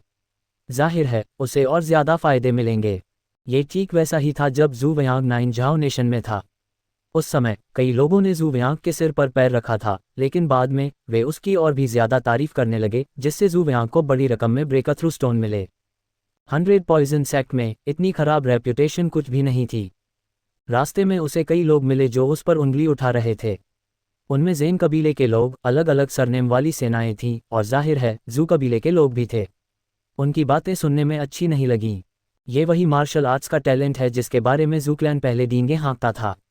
कहा जाता है कि उसने 14 साल की उम्र में मार्शल आर्ट्स से रास्ते पर कदम रखा था। बदकिस्मती से उसे गाइड करने वाला कोई नहीं था और उसने गलती से अमर रास्ते को मार्शल आर्ट्स समझ लिया। उसने बहुत ज़्यादा कुदरती खजानों का इस्तेमाल किया और अपनी साधना की नींव को नुकसान पहुंचाया। वह इस जिंदगी में फाउंडेशन एस्टेब्लिशमेंट दायरे में कदम रखने के बारे में भूल सकता है। ये बहुत अफसोस की बात है कि वह 14 साल की उम्र में मार्शल आर्ट्स से रास्ते पर कामयाबी से कदम रख सका। भले ही मार्शल आर्ट्स से रास्ते पर कदम रखने वाले अमर साधक का टैलेंट थोड़ा कमज़ोर हो, फिर भी 90% चांस है कि वह भविष्य में फाउंडेशन एस्टेब्लिशमेंट स्टेज में या फाउंडेशन एस्टेब्लिशमेंट स्टेज के आखिरी स्टेज में भी कदम रखेगा। उसकी लड़ने की ताकत एकदम सही फाउंडेशन एस्टेब्लिशमेंट स्टेज में एक मजबूत साधक के बराबर है। इस तरह ज़ूक्लैन के पास आसमान को सहारा देने के लिए एक और खंभा होगा। अब इसे खत्म हुआ माना जाता है। असल में बड़े बुजुर्ग सोच रहे थे, जू परिवार सच में बदकिस्मत है। पुरखे की मौत के नाजुक पल में उन्हें अपना हौसला बढ़ाने के लिए जू वानवान जैसे ज़बरदस्त टैलेंट की ज़रूरत थी। मुझे उम्मीद नहीं थी कि वह उनका भविष्य बर्बाद कर देगा, और जू वानजी उस बेवकूफ़ ने सच में एक बहुत बड़े योगदान को सज़ा में बदल दिया। अलग अलग ग्रुप के इन कल्टीवेटर की मदद से जू वुवान को बहुत कुछ मिला था। होस्ट को बधाई की ज़ेन जोंग ने ज़िंदगी में पहली बार तुम्हारा मजाक उड़ाया। तुम्हें एक ब्रेक थ्रू स्टोन मिला है। होस्ट को बधाई की ज़ेन जोंग ने ज़िंदगी में पहली बार तुम्हारा मजाक उड़ाया। तुम्हें 2 ब्रेक थ्रू स्टोन मिले हैं। होस्ट को बधाई की ज़ूमिंग ने ज़िंदगी में पहली बार तुम्हारा मजाक उड़ाया। तुम्हें 3 ब्रेक थ्रू स्टोन मिले हैं। कितने मेहमाननवाज अमर कल्टीवेटर का ग्रुप था। इनमें 100 पॉइजन सेक्ट के 3 बड़े ग्रुप शामिल थे और उन्होंने उनमें से एक भी नहीं छोड़ा। हालांकि जू वियांग को थोड़ा अजीब लगा कि जू क्लैन के अमर कल्टीवेटर द्वारा मजाक उड़ाए जाने के बाद ज़ेन क्लैन के पास सबसे कम ब्रेक थ्रू स्टोन क्यों थे, उसके बाद न्यूट्रल ग्रुप थे। क्या ऐसा हो सकता है कि अपने ही लोगों द्वारा मजाक उड़ाए जाने का असर दुश्मन द्वारा मजाक उड़ाए जाने से ज़्यादा गहरा हो? जू वानवान ने अपना सिर हिलाया और दाजू पीक की ओर तेज़ी से बढ़ा। जू वानजी 100 पॉइजन सेक्ट के दाजू पीक पर रहता था। ग्रेट पिलर पीक की नेचुरल एनर्जी को 100 पॉइजन सेक्ट में एवरेज माना जाता था। यहाँ रहने वाले ज़्यादातर लोग जू क्लैन के क्यूई कंडेंसेशन कल्टीवेटर थे। 9वें लेवल के क्यूई कंडेंसेशन कल्टीवेटर के तौर पर ग्रेट पिलर पीक पर जू वानजी का रहना बुरा नहीं था। इसके अलावा ये तो होना ही था कि कई जू क्लैन कल्टीवेटर जो सच नहीं जानते थे वे यहाँ उस पर हंसेंगे। यह अच्छी बात थी कि जू वियांग को और ज़्यादा ब्रेक थ्रू स्टोन मिल सकते थे। जू वानजी का रहना दाजू पीक की चोटी के पास था। यह एक छोटा सा आंगन था जो सैकड़ों मीटर तक फैला हुआ था। वहाँ नकली पहाड़, बहता पानी, लहराते बांस के जंगल और खिले हुए फूल थे। माहौल बहुत अच्छा था। जू वुआन आंगन के सामने गया और दरवाज़ा खटखटाया। जल्द ही एक पतले चेहरे वाले नौजवान ने दरवाज़ा खोला। कौन है? जब उसने आंगन का दरवाज़ा खोला और जू वुआन को देखा तो दुबले पतले नौजवान के चेहरे के भाव बदल गए। क्या तुम जू वुआन हो? मैं हूँ। तुम ज़रूर मेरी परदादी के बेटे होगे, सीनियर जू वेन हुआ। नमस्ते सीनियर हुआ, जू वियांग ने मुस्कुराते हुए कहा। जू कबीले में, क्योंकि कबीले के लोगों की उम्र अलग अलग थी और सीनियरिटी भी बहुत उलझी हुई थी, इसलिए ज़्यादातर कबीले के लोग एक दूसरे को उनकी ताकत के आधार पर बुलाते थे। जो ज़्यादा ताकतवर थे उन्हें सीनियर कहा जाता था और जो कमज़ोर थे उन्हें जूनियर कहा जाता था। इस वजह से कई छोटे लोगों को सीनियर कहा जाता था। बेशक कुछ कबीले के लोग अभी भी एक दूसरे के करीब आने के लिए एक दूसरे को रिश्तेदार कहकर बुलाते थे, लेकिन ऐसा आमतौर पर ताकतवर साधकों के साथ होता था। अगर कम ताकत वाले लोग एक दूसरे को रिश्तेदार कहकर बुलाते, अगर वे एक दूसरे को जानते नहीं थे, तो बहुत ज़्यादा संभावना थी कि उन्हें बुरे शब्द सुनने पड़ें, खासकर वे जो कमज़ोर थे लेकिन सीनियरिटी ज़्यादा थी। उदाहरण के लिए, अगर जू वानवान फाउंडेशन एस्टेब्लिशमेंट स्टेज में पहुंच जाती और पहली बार जू वानजी से मिलती, जो क्यूई कंडेंसेशन स्टेज में थी, और जू वानजी उसे अपना पोता कहती, तो ये जू के लिए बहुत ज़्यादा नहीं होता। वानवान को सबक सिखाने के लिए जू कबीले के बड़े लोग यह नहीं सोचेंगे कि जू वानवान ने कुछ गलत किया है, भले ही जू वानजी सच में जू वानवान की परदादी हों। हालांकि जू वेनहुआ की ताकत उससे बहुत कमज़ोर थी, लेकिन जू वियान ने जो ताकत दिखाई थी वह भी ऑरा रिफाइनिंग दायरे के 6ठे लेवल पर थी। इसके अलावा जू वानजी ने उस पर एक एहसान किया था, इसलिए जू वियान उसे सीनियर भी कहेगा। बस बात यह थी कि यह सीनियर साफ तौर पर जू वियान को पसंद नहीं करता था। इसमें इतना अच्छा क्या है? तुम्हारी वजह से हमारा परिवार काफ़ी अच्छे से रह रहा है। आप सच में जीनियस हैं। आपने अमर रास्ते की साधना को मार्शल रास्ते की साधना जैसा समझा है।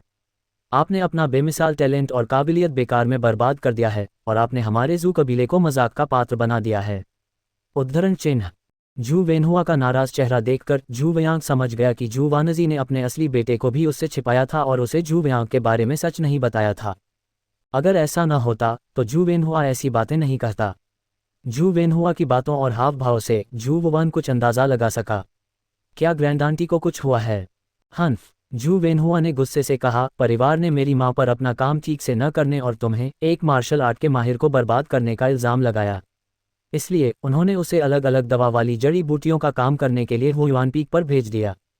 मेरी बेचारी माँ पहले ही अपनी ज़िंदगी के आखिरी पड़ाव पर है, लेकिन उसे अभी भी बहुत मेहनत करनी है। वह अपने आखिरी कुछ सालों में एक स्टेबल जिंदगी भी नहीं जी सकती। ये सब तुम्हारी वजह से है। जू वान चुप रहा। हालांकि जू वेनहुआ की बातें बहुत खराब थीं। अगर उसने जू वानजी से सच छिपाने में मदद नहीं मांगी होती तो न सिर्फ जू वानजी को सज़ा नहीं मिलती बल्कि जू क्लैन उसे अच्छा इनाम भी देता। इसमें जू वेनहुआ का नाम साफ तौर पर शामिल था।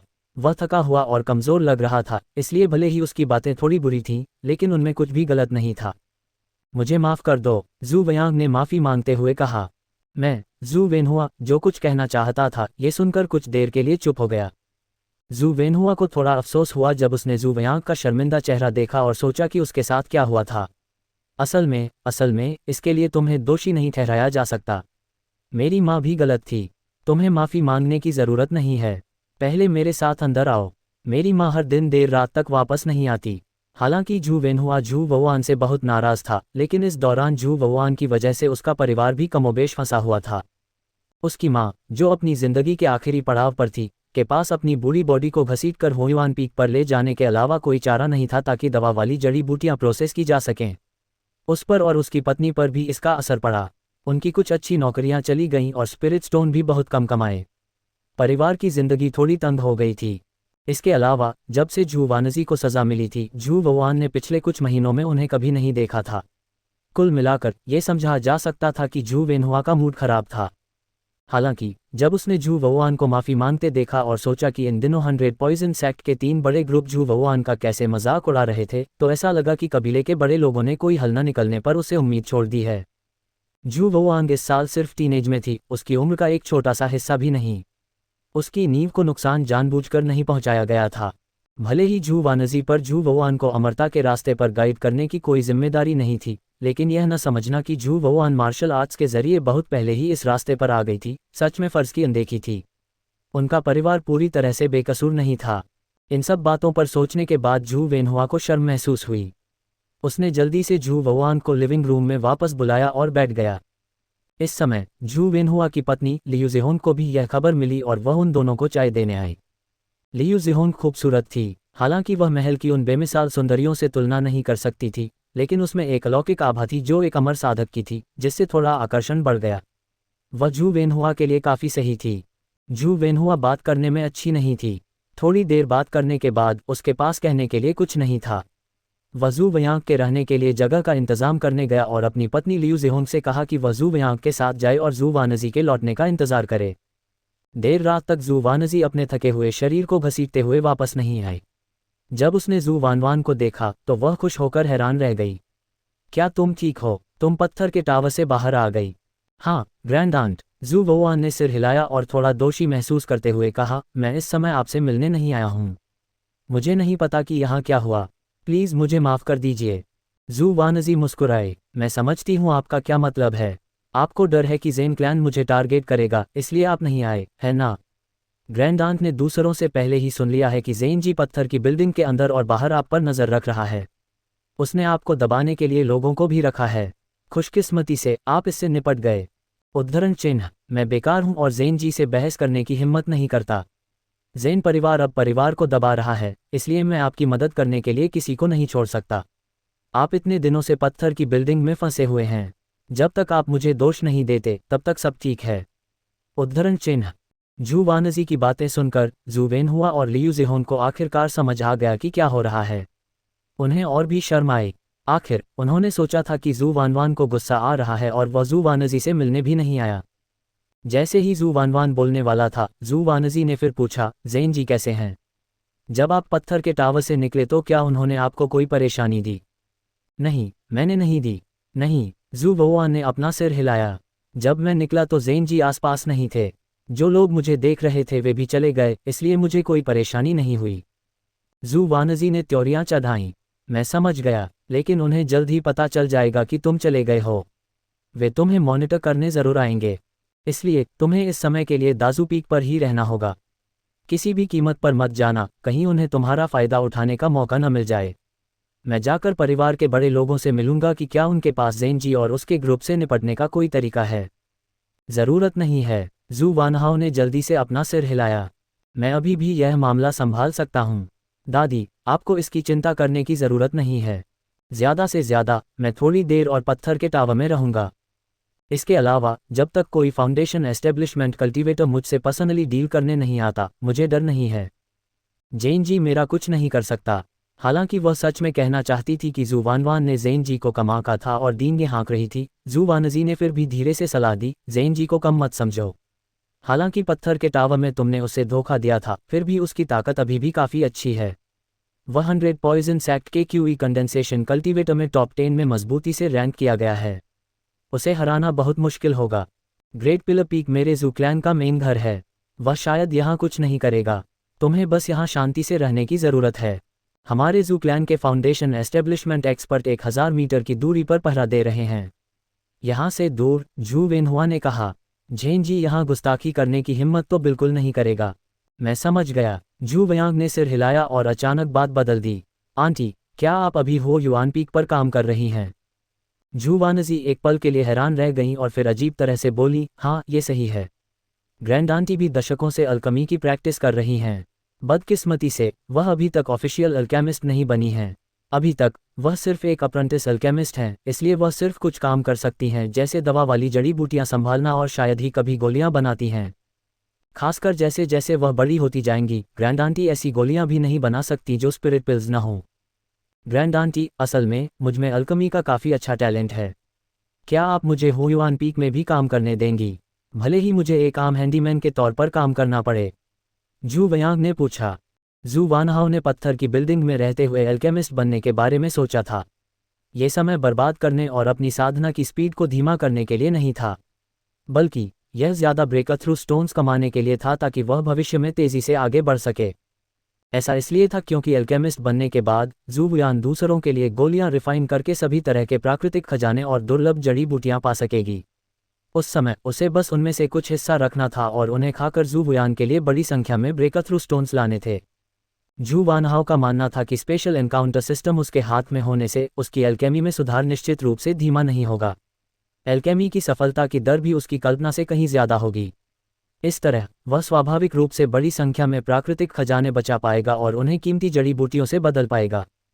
गोलियों को रिफाइन करने की प्रक्रिया में जू वयांग को बहुत सारे ब्रेकथ्रू स्टोन भी मिल सकते थे। अपनी एल्केमी स्किल्स को बेहतर बनाने में लगने वाले खर्च की तुलना में जू वुयान का मानना था कि उसका फ़ायदा ज़्यादा होगा। इसलिए जब जू वेनहुआ ने उसे बताया कि जू वानजी हुयुआन पीक पर काम करने वाला एक अप्रेंटिस एल्केमिस्ट है, तो जू वानवान को एक आइडिया आया। इससे न केवल जू वयांग को एल्केमी के रास्ते पर चलने और बहुत सारे ब्रेकथ्रू स्टोन कमाने का मौका मिलेगा, बल्कि इससे जू वानजी को भी मदद मिलेगी। इसलिए हालांकि जू वानजी की रिक्वेस्ट थोड़ी अचानक लग रही थी, लेकिन यह असल में सही थी। लेकिन इससे जू वानजी और जू वेनहुआ का परिवार हैरान रह गया।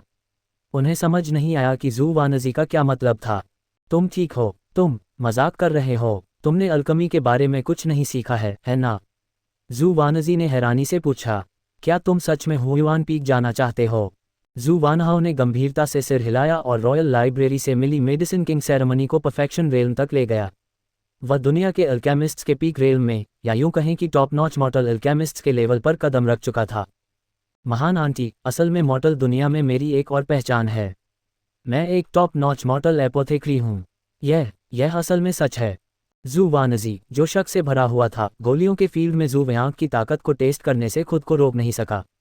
बहुत जल्दी उसने कन्फर्म कर दिया कि जू वयांग झूठ नहीं बोल रहा था। गोलियों के फील्ड में अपनी ताकत से वह सच में एक टॉप नॉच मॉर्टल एपोथेक्री के लेवल पर पहुंच गया था। इतना ही नहीं, जू वानजी को कल्टीवेशन की दुनिया में जड़ी बूटियों और मेडिसिनल हर्ब्स की भी कुछ नॉलेज थी, जिससे जू वानजी हैरान रह गया। हैरान जू वानजी को देखकर जू वुयान मुस्कुराया और बोला, ग्रैंड आंटी, असल में मुझे हमेशा से एल्केमी में इंटरेस्ट रहा है, इसलिए जब मैं स्टोन टावर में रहा तो मैंने एल्केमी के बारे में कुछ बेसिक नॉलेज भी याद कर ली है। मेडिसिन में अपनी अचीवमेंट्स के अलावा मुझे विश्वास है कि मैं जल्द ही एक अप्रेंटिस एपोथेक्री बन जाऊंगा। जब मैं हुयुआन पीक जाऊंगा तो मैं आपको पक्का कोई परेशानी नहीं दूंगा। ये जू वानजी हिचकिचाया। मुझे उम्मीद नहीं थी कि तुम एल्केमी में इतने टैलेंटेड होगे। तुम इस साल सिर्फ 17 साल के हो। तुम सच में कमाल के हो। उद्धरण चिन्ह। जू वुआंग ने यह कहने की हिम्मत नहीं की कि वह आखिरी मिनट में बस रट रही थी। वह सूखी हंसी हंसते हुए बोली, शायद ये शौक की ताकत है। एक अमर साधक के तौर पर दूसरा प्रोफेशन बनाना बुरा नहीं है। मुझे उम्मीद है कि आप मेरी मदद कर सकती हैं, ग्रैंड आंट। लेकिन क्या इससे आपकी साधना में देरी नहीं होगी? जू वानजी जू वुआन के बारे में सच्चाई जानती थी, इसलिए वह अभी भी झिझक रही थी। जू वुआन ने अपना सिर हिलाया। आप मेरी हालत जानती हैं, ग्रैंड आंट। मैं और बेहतर होने की हिम्मत नहीं कर सकती। अपना समय बर्बाद करने के बजाय मैं कीमिया की कला सीख सकती हूँ। ठीक है तो, जू वानजी ने सिर हिलाया। मैं तुम्हें कल हुयुआन पीक पर ले जाऊंगा। हमारे जू कबीले के कई एक्सपर्ट वहां पहरा दे रहे हैं। ज़ेन कबीला कोई भी लापरवाही करने की हिम्मत नहीं करेगा। उस रात जू वुआन ने पत्थर के टॉवर में याद की हुई सैकड़ों एल्केमी की किताबों को अच्छी तरह से देखा। कुछ ज़्यादा मुश्किल किताबों को तो एक ब्रेक थ्रू स्टोन की मदद से परफेक्शन के दायरे में अपग्रेड भी कर दिया गया था। उसे लगा कि वह पहले ही एक लो लेवल एल्केमिस्ट के लेवल पर पहुंच चुकी है, इसलिए वह कुछ देर के लिए रुक गई। साधना की दुनिया में एल्केमिस्ट मुख्य रूप से apprentice alchemist, low level alchemist, middle level alchemist, high level alchemist, top level alchemist वगैरह में बंटे होते थे। लो लेवल एल्केमिस्ट को ऑफिशियल एल्केमिस्ट भी कहा जाता था, जो लो लेवल स्पिरिट पिल्स को रिफाइन कर सकते थे। आम हालात में लो ग्रेड स्पिरिट पिल्स को 4 लेवल में बांटा जाता था, यानी लो ग्रेड मिडिल ग्रेड, लो ग्रेड हाई ग्रेड और लो ग्रेड टॉप ग्रेड। कहानी के अनुसार फाउंडेशन एस्टेब्लिशमेंट पिल जो 10वें लेवल के कल्टीवेटर को अपना फाउंडेशन बनाने में मदद कर सकती थी, वह एक low grade high grade spirit pill थी। 100 पॉइजन सेक्ट में सबसे ताकतवर एल्केमिस्ट सिर्फ एक low grade top grade alchemist था। ज़्यादा से ज़्यादा वे low grade top grade spirit pills को रिफाइन कर सकते थे। जहां तक मिड ग्रेड एल्केमिस्ट की बात है, वे बिल्कुल भी मौजूद नहीं थे। जू वुआन ने सैकड़ों क्लासिक अल्कमी याद कर ली थी और समझ ली थी, लेकिन वह मुश्किल से ही लो लेवल एल्केमिस्ट की कैटेगरी में आई थी। इसके अलावा उन्होंने असली लड़ाई का अनुभव नहीं किया था। ये देखा जा सकता था कि अल्कमी सीखना कितना मुश्किल था। जू वानजी ने अपनी पूरी जिंदगी कड़ी मेहनत की थी, लेकिन वह अभी भी एक ट्रेनी अल्केमिस्ट के लेवल पर ही अटकी हुई थी। उन्हें अभी ऑफिशियल अल्केमिस्ट की कैटेगरी में आना और लो लेवल अल्केमिस्ट बनना बाकी था। अगर जू वानहाओ जीनियस नहीं होते और उन्हें ब्रेकर थ्रू स्टोन की मदद नहीं मिलती, तो उनके लिए इतने कम समय में लो लेवल अल्केमिस्ट की कैटेगरी में आना मुश्किल होता। उन्होंने बहुत समय बिताया था, कई घंटे। अगर उन्होंने ऐसा कहा तो ऐसा लगेगा कि वह पिटाई मांग रहे हैं। कम से कम अगर दूसरे लोग जिन्होंने ऑफिशियल अल्केमिस्ट बनने के लिए इतनी मेहनत की थी, उन्हें यह पता चलता, तो वे निश्चित रूप से जू वुआन को थप्पड़ मारना चाहते। उदाहरण के लिए दादी जू वानजी, जिन्होंने 100 साल तक कड़ी मेहनत की थी, लेकिन फिर भी वे कम दर्जे के अल्केमिस्ट की कैटेगरी में नहीं आईं। एक अच्छी रात के बाद ऑफिशियल दवा बेचने वाले जू वानवान दवा बेचने वाले के ट्रेनी जू वानजी के पीछे पीछे हुयुआन पीक की ओर दौड़े। चलते चलते जू वानजी ने जू वुआन को हुयुआन पीक के बारे में बताया। हुयुआन पीक जू कबीले के लिए अमृत को रिफाइन करने की एक ज़रूरी जगह थी। जू कबीले के लगभग सभी अल्केमिस्ट हुयुआन पीक पर अमृत को रिफाइन करते थे। हालांकि सिर्फ ऑफिशियल अल्केमिस्ट ही हुयुआन पीक पर अपने खास अल्कमी रूम रखने के लायक थे। जू वानजी जैसे ट्रेनी अल्केमिस्ट की बात करें तो भले ही वे बड़े और मजबूत थे, फिर भी उन्हें अपना अल्कमी रूम रखने का हक नहीं था। इसलिए जू वानजी की जिंदगी की सबसे बड़ी इच्छा थी कि वह एक ऑफिशियल अल्केमिस्ट बने और हुयुआन पीक पर उसका अपना अल्कमी रूम हो। जब वे रास्ते में बात कर रहे थे तो जू वानजी ने इस बात पर खास जोर दिया, पोती इस जिंदगी में यह इच्छा कभी पूरी नहीं कर पाएगी। मुझे उम्मीद है कि पोता अपनी जिंदगी में एक ऑफिशियल अल्केमिस्ट बन सके और हुयुआन पीक पर उसका अपना अल्कमी रूम हो। जू वानजी ने अफसोस से आह भरी, उसका चेहरा तड़प से भरा हुआ था। जब तक तुम एक ऑफिशियल दवा की दुकान बन सकती हो, तुम पूरे सदर्न वेस्टलैंड में 100 पॉइजन सेक्ट की तो बात ही छोड़ो, कोई नाम नहीं रहोगी। तुम जहां भी जाओगी तुम्हारी इज्जत होगी। एक ऑफिशियल अल्केमिस्ट का स्टेटस लगभग एक फाउंडेशन एस्टेब्लिशमेंट कल्टीवेटर के बराबर होता है। अगर कोई low level high level alchemist बन सकता है, तो एक आम फाउंडेशन एस्टेब्लिशमेंट कल्टीवेटर भी उसकी बराबरी नहीं कर सकता। जू वानवान ने चेहरे पर एक अजीब सा भाव लिए सिर हिलाया। उसने जू वानजी को यह बताने की हिम्मत नहीं की कि वह पहले ही low grade low level alchemist की कैटेगरी में आ चुका है। कुछ समय तक असली लड़ाई के बाद वह बहुत जल्दी low grade middle level alchemist बन सकता है। उसका स्टेटस लगभग एक फाउंडेशन एस्टेब्लिशमेंट कल्टीवेटर के बराबर था। कुछ हद तक एक low level middle class alchemist का स्टेटस एक शुरुआती स्टेज के फाउंडेशन एस्टेब्लिशमेंट कल्टीवेटर से भी ज़्यादा था। सदर्न वेस्टलैंड में 90% से ज़्यादा फोर्स एक शुरुआती स्टेज के फाउंडेशन एस्टेब्लिशमेंट कल्टीवेटर के बजाय एक low level middle class alchemist को ज़्यादा पसंद करती हैं। खासकर जू वुवान जैसे जवान इंसान के लिए वह कुछ mid stage foundation establishment cultivators को भी उसके बदले में नहीं देगी। हालांकि अगर अब उसका पर्दाफाश हो जाता तो ये बहुत बड़ा चढ़ाकर कहना होगा। इसलिए जू वुवान इसे कुछ समय के लिए छिपाने के लिए तैयार था, नहीं तो उस पर शक होना या जेन फैमिली का पूरा सजा पाना आसान होता। जू वुवान यह नहीं देखना चाहता था। जू वानजी के नेतृत्व में वे दोनों जल्द ही वोयुआन पीक पर पहुंच गए। जब वे वोयुआन पीक के नीचे पहुंचे तो जू वयांग ने जेन जी को देखा जो जल्दी जल्दी उनका पीछा कर रहा था। हाँ, जू वानवान उस पर हंसा और जू वानजी के पीछे वोयुआन पीक में चला गया। ये डरपोक कमीना, ये देखकर कि जू वुआन वोयुआन पीक में चला गया था और अभी भी कई जू कबीले के साधक आसपास गश्त कर रहे थे, जेन जी गुस्से में गाली देने से खुद को रोक नहीं सका। उसे थोड़ा पछतावा हुआ और उसने अपने पीछे चल रहे कुछ शुरुआती और बीच के क्यू रिफाइनिंग साधकों को डांटा। ये कुछ लोग भी बेकार थे। जू वुआंग इस बात का पता चलने से पहले ही एक दिन के लिए गायब हो गया था। भले ही वह सबसे तेज स्पीड से वहां पहुंच गया था, फिर भी वह एक कदम बहुत देर से पहुंचा था। अब जब जू वुआन वोयुआन पीक में छिप गया था तो वह उस पर नज़र कैसे रख सकता था। अच्छी बात यह थी कि वोयुआन पीक पर स्वर्ग और पृथ्वी की स्पिरिचुअल क्यूई काफ़ी हिंसक थी और साधना के लिए सही नहीं थी। अगर जू वुआन यहाँ लंबे समय तक रहता तो भी उसे कोई तरक्की नहीं करनी चाहिए थी। हालांकि अगर जू कबीले के बड़े लोग जू वुआन को यहाँ खास ट्रीटमेंट देते तो उस पर नज़र रखना बहुत ज़्यादा मुश्किल होता। ऐसा लग रहा था कि उसे वोयुआन पीक के जासूस से कांटेक्ट करना होगा। जेन जी को इस बात की कोई परवाह नहीं थी कि जू वयांग लगभग सविलान से बाहर हो गया था। आखिर उसकी राय में जू वयांग की कल्टीवेशन की नींव पक्का कमज़ोर हो गई थी और उसका भविष्य अंधकार में था। लेकिन जिस बात से जेन जी को थोड़ी चिढ़ हुई वह ये थी कि जू वयांग से बदला लेने और अपनी पिछली बेइज्जती का बदला लेने से पहले जू वयांग पहले ही वोयुआन पीक में छिप चुका था। जू वुआन छोटी पत्थर की बिल्डिंग में 3 महीने तक रह सकता था, विशाल वोयुआन पीक में तो क्या ही। ये छोटा कमीना सच में सब्र वाला था। क्या उसे हर दिन एक ही जगह पर रहकर बोरियत महसूस नहीं होती थी? वह कल्टीवेशन भी नहीं कर सकता था। जाने से पहले जेन जी ने 2 शुरुआती स्टेज के क्यू रिफाइनिंग कल्टीवेटर को वोयुआन पीक के आसपास जू वुआन पर नज़र रखने का ऑर्डर दिया, फिर जेन जुओनियन को रिपोर्ट करने के लिए वापस लौट आए। खुशकिस्मती से कुछ महीनों तक देखने के बाद जेन जुओनियन को भी लगा कि जू वुआन की नींव के खत्म न होने की उम्मीद बहुत ज़्यादा नहीं है। आखिर उसे जू कबीले के जासूसों से खबर मिली थी कि जू वुआन सच में उम्मीद से बाहर है। इसी वजह से जू कबीले के कुछ बड़े लोग ये बात करने के लिए इकट्ठा भी हुए थे कि क्या वे जू वुआन के साथ इस प्रॉब्लम को सॉल्व कर सकते हैं। अफसोस की बात है कि वे कामयाब नहीं हुए। जू कबीले के कुछ बड़े लोगों ने भी हार मान ली थी, दूसरों की तो बात ही छोड़िए।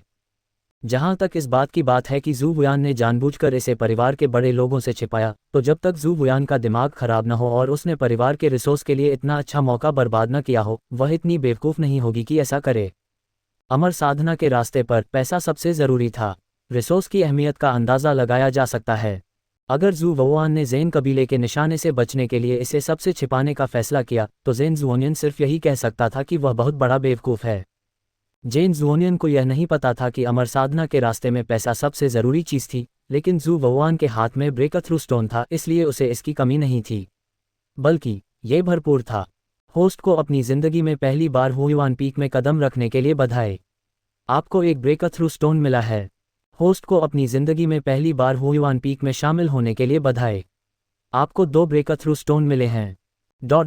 जू वानजी के गांटर के तौर पर जू वुआन सफलतापूर्वक वोयुआन पीक का मेंबर बन गया, एक छोटा सा काम करने वाला लड़का या शायद एक तैयारी करने वाला ट्रेनी अल्केमिस्ट।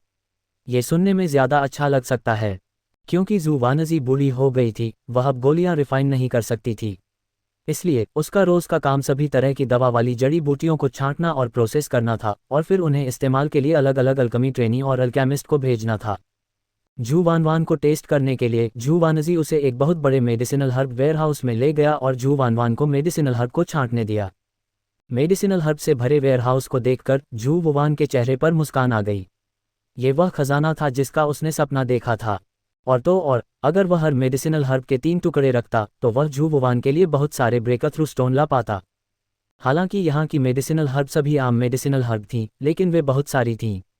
कुल मिलाकर यह कोई छोटी संख्या नहीं थी। इस एक्सपेरिमेंट के बाद झू वेयांग को पता चला कि वह हर मेडिसिनल हर्ब को पहले 3 बार चखने के बाद एक ब्रेकर थ्रू स्टोन पा सकता था। उसे हर बार कम से कम एक खुबानी के साइज का टुकड़ा खाना पड़ता था, लेकिन कुछ छोटी मेडिसिनल हर्ब के लिए एक्सेप्शन थे। इसलिए झू वुवान को हर दवा वाली जड़ी बूटी के सिर्फ 3 टुकड़े रखने थे, जो खुबानी जितने बड़े थे, और बस इतना ही काफ़ी था। सिर्फ उसके सामने वाले गोदाम में ही 1000 से ज़्यादा दवा वाली जड़ी बूटियाँ थीं। जब तक वह उनमें से हर एक को 3 बार चख लेता, तब तक उसे मिले ब्रेकर थ्रू स्टोन उसे ऊंचे लेवल तक पहुंचने के लिए काफ़ी होते। झू वुयान इन जड़ी बूटियों की कुछ दवा वाली ताकत को भी ठीक से सोख सकता था। इससे उसकी ताकत भी बढ़ सकती थी। दूसरों के लिए दवा वाली जड़ी बूटियों को छांटने का बहुत बोरिंग काम झू वेयांग के लिए एक फ़ायदेमंद काम था। झू वानजी के गाइडेंस में झू वुवान ने दवा वाली जड़ी बूटी वाले गोदाम में अलग अलग दवा वाली जड़ी बूटियों को छांटना शुरू किया। अलग अलग दवा वाली जड़ी बूटियों के बारे में जानकारी उसके दिमाग में भर गई। इस जानकारी के हिसाब से झू वुवान ने बिना कुछ छोड़े उन्हें सही तरीके से छांट लिया। आखिरकार झू वेयांग की थ्योरी वाली ताकत झू वानजी से पूरी तरह आगे निकल गई थी। झू वानजी का जबड़ा खुला रह गया जब उसने झू वेयांग को देखा, जो बिना किसी गलती के तेजी से सामान छांट रहा था। उसे अपनी आंखों पर यकीन नहीं हो रहा था। भतीजे भतीजे, तुम्हारी स्पीड बहुत डरावनी है। कोई गलती मत करना, वरना हमें फिर डांट पड़ेगी। यह पोते, तुमने ये कैसे किया? दवा वाली जड़ी बूटियां इतनी तेजी से छांटते हो कि दादी भी बहुत गलतियां करती। तुमने सच में कर दिखाया। उफ, मैं बूढ़ा हो रहा हूँ। मैं इतने सालों से दवा वाली जड़ी बूटियां छांट रहा हूँ, लेकिन मैं तुमसे तुलना भी नहीं कर सकता, जिसने ये पहले दिन ही कर दिया। मैंने अपनी जिंदगी कुत्ते की तरह जी है। तुम मेरी दादी के पोते होने के लायक हो। मुझे उम्मीद नहीं थी कि तुम दवा वाली जड़ी बूटियों को पहचानने में इतने अच्छे होगे। मुझे डर है कि पूरे हुआन पीक में ज़्यादा कीमिया के ट्रेनी नहीं हैं जो तुम्हारी बराबरी कर सकें। तुमने वह काम जो आमतौर पर 2 दिन में होता है, सिर्फ 2 घंटे में पूरा कर दिया। तुम सच में कमाल के हो। शुरुआती शक से लेकर ज़मीन पर गिरकर हैरान होने तक, झू वुवान को झू वानजी को पूरी तरह से काबू करने में सिर्फ 2 घंटे लगे। उसने चुपके से कुछ दवा वाली जड़ी बूटियां भी छिपा दी थीं। झू वानजी, जो उसे देख रही थी, उसे भी इस पर ध्यान नहीं गया। ये देखा जा सकता था कि झू वुवान की टेक्निक कितनी शानदार थी और कितनी तेज थी। झू वानवान की ताकत देखने के बाद झू वानजी को अब कोई शक नहीं था कि झू वानवान दवा वाली जड़ी बूटियों को छांट सकती है या नहीं। कई दिनों तक दवा वाली जड़ी बूटियों को छांटने का काम पूरा करने के बाद वह झू वानवान को उस जगह ले गई जहां दवा वाली जड़ी बूटियों को प्रोसेस किया जाता था। मैं ठीक हूँ। दवा वाली चीज़ों को कैसे हैंडल करना है, इसके बारे में तो तुम्हें पत्थर के टॉवर के पुराने रिकॉर्ड में पढ़ना चाहिए था, है ना? झू वानजी ने पूछा। झू वुवान ने सिर हिलाया। सच में, मैंने वे सब देखे हैं। अगर तुम मुझे थोड़ा सिखा दो तो मैं उनमें माहिर हो जाऊंगी। ये शेख ही बघारने का समय नहीं है। झू वानजी मुस्कुराए और बोले, आपको जड़ी बूटियों को छांटने के लिए बस उनकी खासियत और रंग रूप याद रखना होगा, लेकिन उनसे निपटना बहुत मुश्किल है। आपको न सिर्फ इन जड़ी बूटियों के दवा वाले गुण जानने होंगे, बल्कि यह भी जानना होगा कि उनसे कैसे निपटना है। यह उन्हें छांटने से 10 गुना या 100 गुना ज़्यादा मुश्किल है। मुझे, तुम्हारी परदादी को भी, ज़्यादातर दवा वाली चीज़ों को अच्छे से संभालने में पूरे 50 साल लग गए। मुझे दवा वाली चीज़ों को संभालने में एक्सपर्ट भी नहीं माना जा सकता। मैं मुश्किल से ही सीखने वालों में टॉप 3 में आ सकता हूँ। हालांकि उसने ऐसा कहा, झू वानजी को अब भी दवा वाली जड़ी बूटियों को प्रोसेस करने की अपनी काबिलियत पर बहुत गर्व था। उसका बूढ़ा चेहरा गर्व से भरा हुआ था। तो प्लीज़ मुझे और सिखाओ दादी। मैं जल्द से जल्द दवा वाली जड़ी बूटियों को संभालने का तरीका सीख लूंगा और दादी के साथ काम का बोझ बांट लूंगा, झू वुवान ने मुस्कुराते हुए कहा। अच्छे बच्चे, तुम मेरे बेटे से कहीं ज़्यादा समझदार हो। मैं उसे दशकों से मना रही हूँ, लेकिन वह अभी भी मुझसे कीमिया सीखना नहीं चाहता। लगता है मुझे वह जिम्मेदारी तुम्हें सौंपनी पड़ेगी जिस पर मुझे इतना गर्व है। झू वानजी के बूढ़े चेहरे पर मुस्कान आ गई, क्योंकि वह झू वुवान को दवा वाली जड़ी बूटियों को संभालने की कला सिखाने पर ध्यान दे रही थी। 2 घंटे बाद, मैं ठीक हूँ। तुम्हारी सीखने की स्पीड बहुत तेज़ है। मेरी परदादी के सिखाने की स्पीड तुम्हारी सीखने की स्पीड के बराबर भी नहीं है। ये सच में अविश्वसनीय है। दादाजी, तुम मेरी तारीफ करती हो। मैंने पत्थर की बिल्डिंग में औषधीय जड़ी बूटियों को संभालने की ये टेक्निक और स्किल्स देखी हैं और उसी समय उन्हें याद कर लिया था। इसीलिए मैं अब उन्हें इतनी जल्दी सीख सकता हूँ। 6 घंटे बाद, मैं ठीक हूँ। क्या ये सच में पहली बार है जब तुम औषधीय चीज़ों से निपट रही हो? तुम्हें इतनी सारी चीज़ें क्यों पता हैं जो मेरी परदादी ने तुम्हें कभी नहीं सिखाईं? क्या ऐसा हो सकता है कि तुमने पत्थर के टॉवर में औषधीय चीज़ों से निपटने के तरीके पर सारी किताबें याद कर ली हों? दादाजी, तुम मेरी तारीफ करती हो। मुझे इसका सिर्फ एक हिस्सा याद था, 10वां हिस्सा भी नहीं। ये तो दादाजी के मुकाबले का बिल्कुल नहीं है। हालांकि मुझे इस एरिया में बहुत दिलचस्पी है, इसलिए यह कोई हैरानी की बात नहीं है कि मुझे थोड़ा ज़्यादा याद है। 12 घंटे बाद, आंटी को लगता है कि तुम वो सब जानते हो जो मैं जानता हूँ। ऐसा लगता है जैसे तुम खुद को पढ़ाने के बजाय आंटी को उनके लेसन दोहराने में मदद कर रहे हो। ये बहुत अजीब है। अगर मेरी परदादी की पर्सनल गाइडेंस और प्रैक्टिस न होती तो मैं इतनी जल्दी इम्प्रूव नहीं कर पाता। इसलिए ये सब मेरी परदादी की वजह से है। 2 दिन बाद, मैं ठीक हूँ। ग्रैंड आंटी को लगता है कि दवाइयों को संभालने की मेरी 50 साल की ट्रेनिंग कुत्तों पर ही खर्च हुई है। इसकी तुलना उन दवाइयों के रिकॉर्ड से भी नहीं की जा सकती जिन्हें तुमने कुछ महीनों तक पढ़ा है। तुम ग्रैंड आंटी के शरीर में गलतियां भी बता सकते हो। तुम इन दवाइयों को संभाल सकते हो। मुझे लगता है कि तुमने अपनी ट्रेनिंग पहले ही पूरी कर ली है। और तुम अपने गुरु से भी आगे निकल गए हो। मैं जाकर थोड़ी देर आराम करूंगा। जू वानजी को देखकर, जिसे थोड़ा चक्कर आ रहा था और उसे यकीन नहीं हो रहा था कि उसके सामने क्या हो रहा है, जू वान जोर से हंसे बिना नहीं रह सकी। चीज़ों को बहुत जल्दी सीखना अच्छी बात नहीं है। इससे उसकी आंटी लगभग डर गई थीं। इसके अलावा जू वान ने पहले ही अपनी स्पीड कम कर ली थी। नहीं तो ये बहुत ज़्यादा बढ़ जाता और उस पर आसानी से शक हो जाता। साथ ही वह ज़ेन कबीले के निशाने पर भी आ जाती। लेकिन फिर भी जू वानजी अभी भी इस हद तक डरी हुई थी।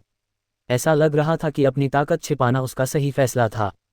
इस समय, चाहे वह दवा वाली जड़ी बूटियों को पहचानने की काबिलियत हो या दवा वाली जड़ी बूटियों को संभालने की काबिलियत, जू वान किसी भी आम ऑफिशियल अल्केमिस्ट से कम नहीं थी। चाहे थ्योरी हो या प्रैक्टिस, वह कुछ हद तक उससे भी बेहतर थी। जू वयांग में अब बस एक ही चीज़ की कमी थी, वह थी असली लड़ाई में लड़ने की काबिलियत। दूसरे शब्दों में, उसे खुद गोलियां रिफाइन करनी थीं। यह एक अल्केमिस्ट के लिए सबसे ज़रूरी चीज़ भी थी। हालांकि एक ट्रेनी दवा वाले के तौर पर, जिसने अभी अभी हो युआन पीक में कदम रखा था, उसके लिए खुद गोलियां रिफाइन करने का मौका मिलना आसान बात नहीं थी। आम हालात में जू वयांग को कुछ अनग्रेडेड गोलियां रिफाइन करने के काबिल बनने से कम आधा साल तक इंतजार करना पड़ता। जब तक वह कुछ गोलियां रिफाइन कर लेता, इसका मतलब था कि जू वयांग अल्कमी ट्रेनी की कैटेगरी में शामिल हो गया था और उसे हर कोई पहचान लेगा। लेकिन जू वान इतने लंबे समय तक इंतजार कैसे कर सकता था? इसलिए वह चुपके से कुछ तरह की गोलियों को रिफाइन करने का मौका ढूंढने के लिए तैयार था। वह पहले एक अप्रेंटिस अल्केमिस्ट की ताकत दिखाएगा। इस तरह उसे ज़्यादा रिसोर्स और मौके मिल सकेंगे। जू वान की काबिलियत की वजह से जू वानजी को ज़्यादा आराम महसूस हुआ। वह अब पहले की तरह थकी हुई नहीं थी और उसके पास आराम करने के लिए बहुत समय था। उसने जू वान की देखरेख में अपने पुराने अल्कमी टूल्स भी निकाले और जू वान को ऑफिशियल अल्कमी टेक्निक सिखाने के लिए समय निकाला। भले ही जू वानजी जानता था कि जू वान अल्कमी में टैलेंटेड है, जू वानजी की राय में जू वान को एक गोली को सक्सेसफुली रिफाइन करने और एक अप्रेंटिस अल्केमिस्ट की दहलीज तक पहुंचने में कम से कम कुछ महीने लगेंगे। जू वानजी ने कभी नहीं सोचा था कि जू वान कुछ ही दिनों में अप्रेंटिस अल्केमिस्ट की कैटेगरी में शामिल हो जाएगा। दवा वाली जड़ी बूटियों को छांटते और प्रोसेस करते समय जू वान अपनी जेबें भरना नहीं भूलेगी। उसने हर दवा वाली जड़ी बूटी के 3 टुकड़े लिए और उन्हें एक छिपी हुई जगह पर रख दिया। जू वान ने इन दवा वाली जड़ी बूटियों को तुरंत नहीं खाया। इसके बजाय उसने उन सभी को स्टोर कर लिया और एक बार में अपनी ताकत बढ़ाने के लिए सही मौके का इंतजार करने के लिए तैयार हो गया। आखिरकार उसने बिना रोक टोक के अपनी ताकत बढ़ाने की हिम्मत नहीं की ताकि कोई कमी सामने न आए और जैन कबीले का ध्यान न जाए। इसके अलावा जब जू वान दवा वाली जड़ी बूटियों को छांट रहा था और प्रोसेस कर रहा था, तो उसने पहले ही देख लिया था कि जैन परिवार के जासूस चुपके से उस पर नजर रख रहे थे कि कहीं उसके बारे में कुछ शक वाली बात तो नहीं है। इसलिए जू वान को यह भी चिंता थी कि इन जैन कबीले के सदस्यों के पास डिटेक्शन मैजिक टूल्स होंगे जो उसकी असली ताकत को सामने ला देंगे। इस समय जू वान की ताकत जितनी ज़्यादा बढ़ती गई, उसके सामने आने की संभावना उतनी ही ज़्यादा होती गई। जब ऐसा था तो क्यों न कुछ समय के लिए उन चीज़ों को स्टोर कर लिया जाए जिनसे उसकी ताकत बढ़ सकती थी। बाद में जब ये सुरक्षित हो तो वह इसे एक झटके में बढ़ा सकता था। हालांकि जू वान ने जानबूझकर अपनी ताकत बढ़ने को दबा दिया था, फिर भी उसकी ताकत बहुत तेज़ी से बढ़ रही थी। उसकी रोज़मर्रा की ज़िंदगी की कई छोटी छोटी चीज़ें उसे ब्रेक थ्रू स्टोन दिला सकती थीं। होस्ट को ज़िंदगी में पहली बार क्रोकस प्रोसेस करने के लिए बधाई। आपको 0.5 ब्रेक थ्रू स्टोन मिले हैं। होस्ट को ज़िंदगी में पहली बार एक्सप्लोसिव क्यूई पिल का बचा हुआ हिस्सा छिपाने के लिए बधाई। आपको एक ब्रेक थ्रू स्टोन मिला है। होस्ट को ज़िंदगी में पहली बार 1000 साल पुराना जिनसेंग छिपाने के लिए बधाई। आपको 2 ब्रेक थ्रू स्टोन मिले हैं। जू वान जितनी देर हो युआन पीक में रहा, वह उतना ही बोल्ड होता गया। जिन चीज़ों को उसने छिपाने की हिम्मत की, वे और भी कीमती होती गईं। उसने कुछ दवा की गोलियों के बचे हुए हिस्से और कुछ ऐसी दवा की गोलियां भी छिपा दी जिन्हें रिफाइन करके बेकार कर दिया गया था। बेशक ये वो गोलियां थीं जो शरीर के लिए नुकसानदायक नहीं थीं। हालांकि इन बेकार गोलियों में ज़्यादा दवा की ताकत नहीं थी, फिर भी वे ज़ू वुआन को बहुत सारे ब्रेकथ्रू स्टोन दिला सकती थीं। आखिर एक बेकार गोली और एक अच्छी गोली का इस्तेमाल एक जैसा इंप्रेशन कैसे दे सकता है? कुछ बेकार गोलियों से ज़ू वयांग को 2 दिन तक दस्त भी हो सकते थे। इस तरह इंप्रेशन और भी गहरा होता और ज़ू वयांग और ज़्यादा ब्रेकथ्रू स्टोन पा सकता था। ज़ू वुआन और रिफाइनिंग के दायरे में एक अजेय साधक था। उसका रुतबा बहुत अच्छा था, उसकी ताकत काफ़ी मजबूत थी और उसकी फिजिकल फिटनेस कमाल की थी। अगर वह उसे एक बार दस्त करवा सकता था तो असर छोटा कैसे हो सकता था? बेशक अगर ज़ू वयांग इतनी बेरहम होती तो वह कुछ ऐसे काम भी कर सकती थी जो उसके लिए इतने अच्छे नहीं थे, जैसे अपने लिए भूत का चेहरा बनाना, अपनी चोटी बनाना या अपना सिर मुंडवाना। भले ही वह किताब पूरी न लिख पाए, वह महल में घुसकर हिजड़ा बन जाएगा। इस तरह वह निश्चित रूप से बहुत सारे ब्रेकथ्रू स्टोन हासिल कर पाएगा, जिससे उसकी ताकत बढ़ जाएगी। बस इतना था कि जब तक ज़ू वयांग के दिमाग में पानी नहीं भर जाता, वह आसानी से ऐसा कुछ नहीं करेगी। बेशक अगर उसे सच में कुछ ऐसे हालात का सामना करना पड़ा जो उसे मजबूर करते, तो ज़ू वयांग खुद के साथ बेरहम होने में हिचकिचाती नहीं। उदाहरण के लिए कुछ महीने पहले नाइन झाओ इंपीरियल पैलेस में शक से बचने के लिए ज़ू वयांग ने अपना सिर मुंडवाने में कोई हिचकिचाहट नहीं दिखाई। अब तक ज़ू वयांग के बाल पूरी तरह से नहीं बड़े थे और सिर्फ कुछ इंच लंबे थे। उसे हर दिन टोपी पहननी पड़ती थी। नहीं तो ये बहुत अजीब होगा, कम से कम 100 ज़हरों के शिष्यों के लिए तो।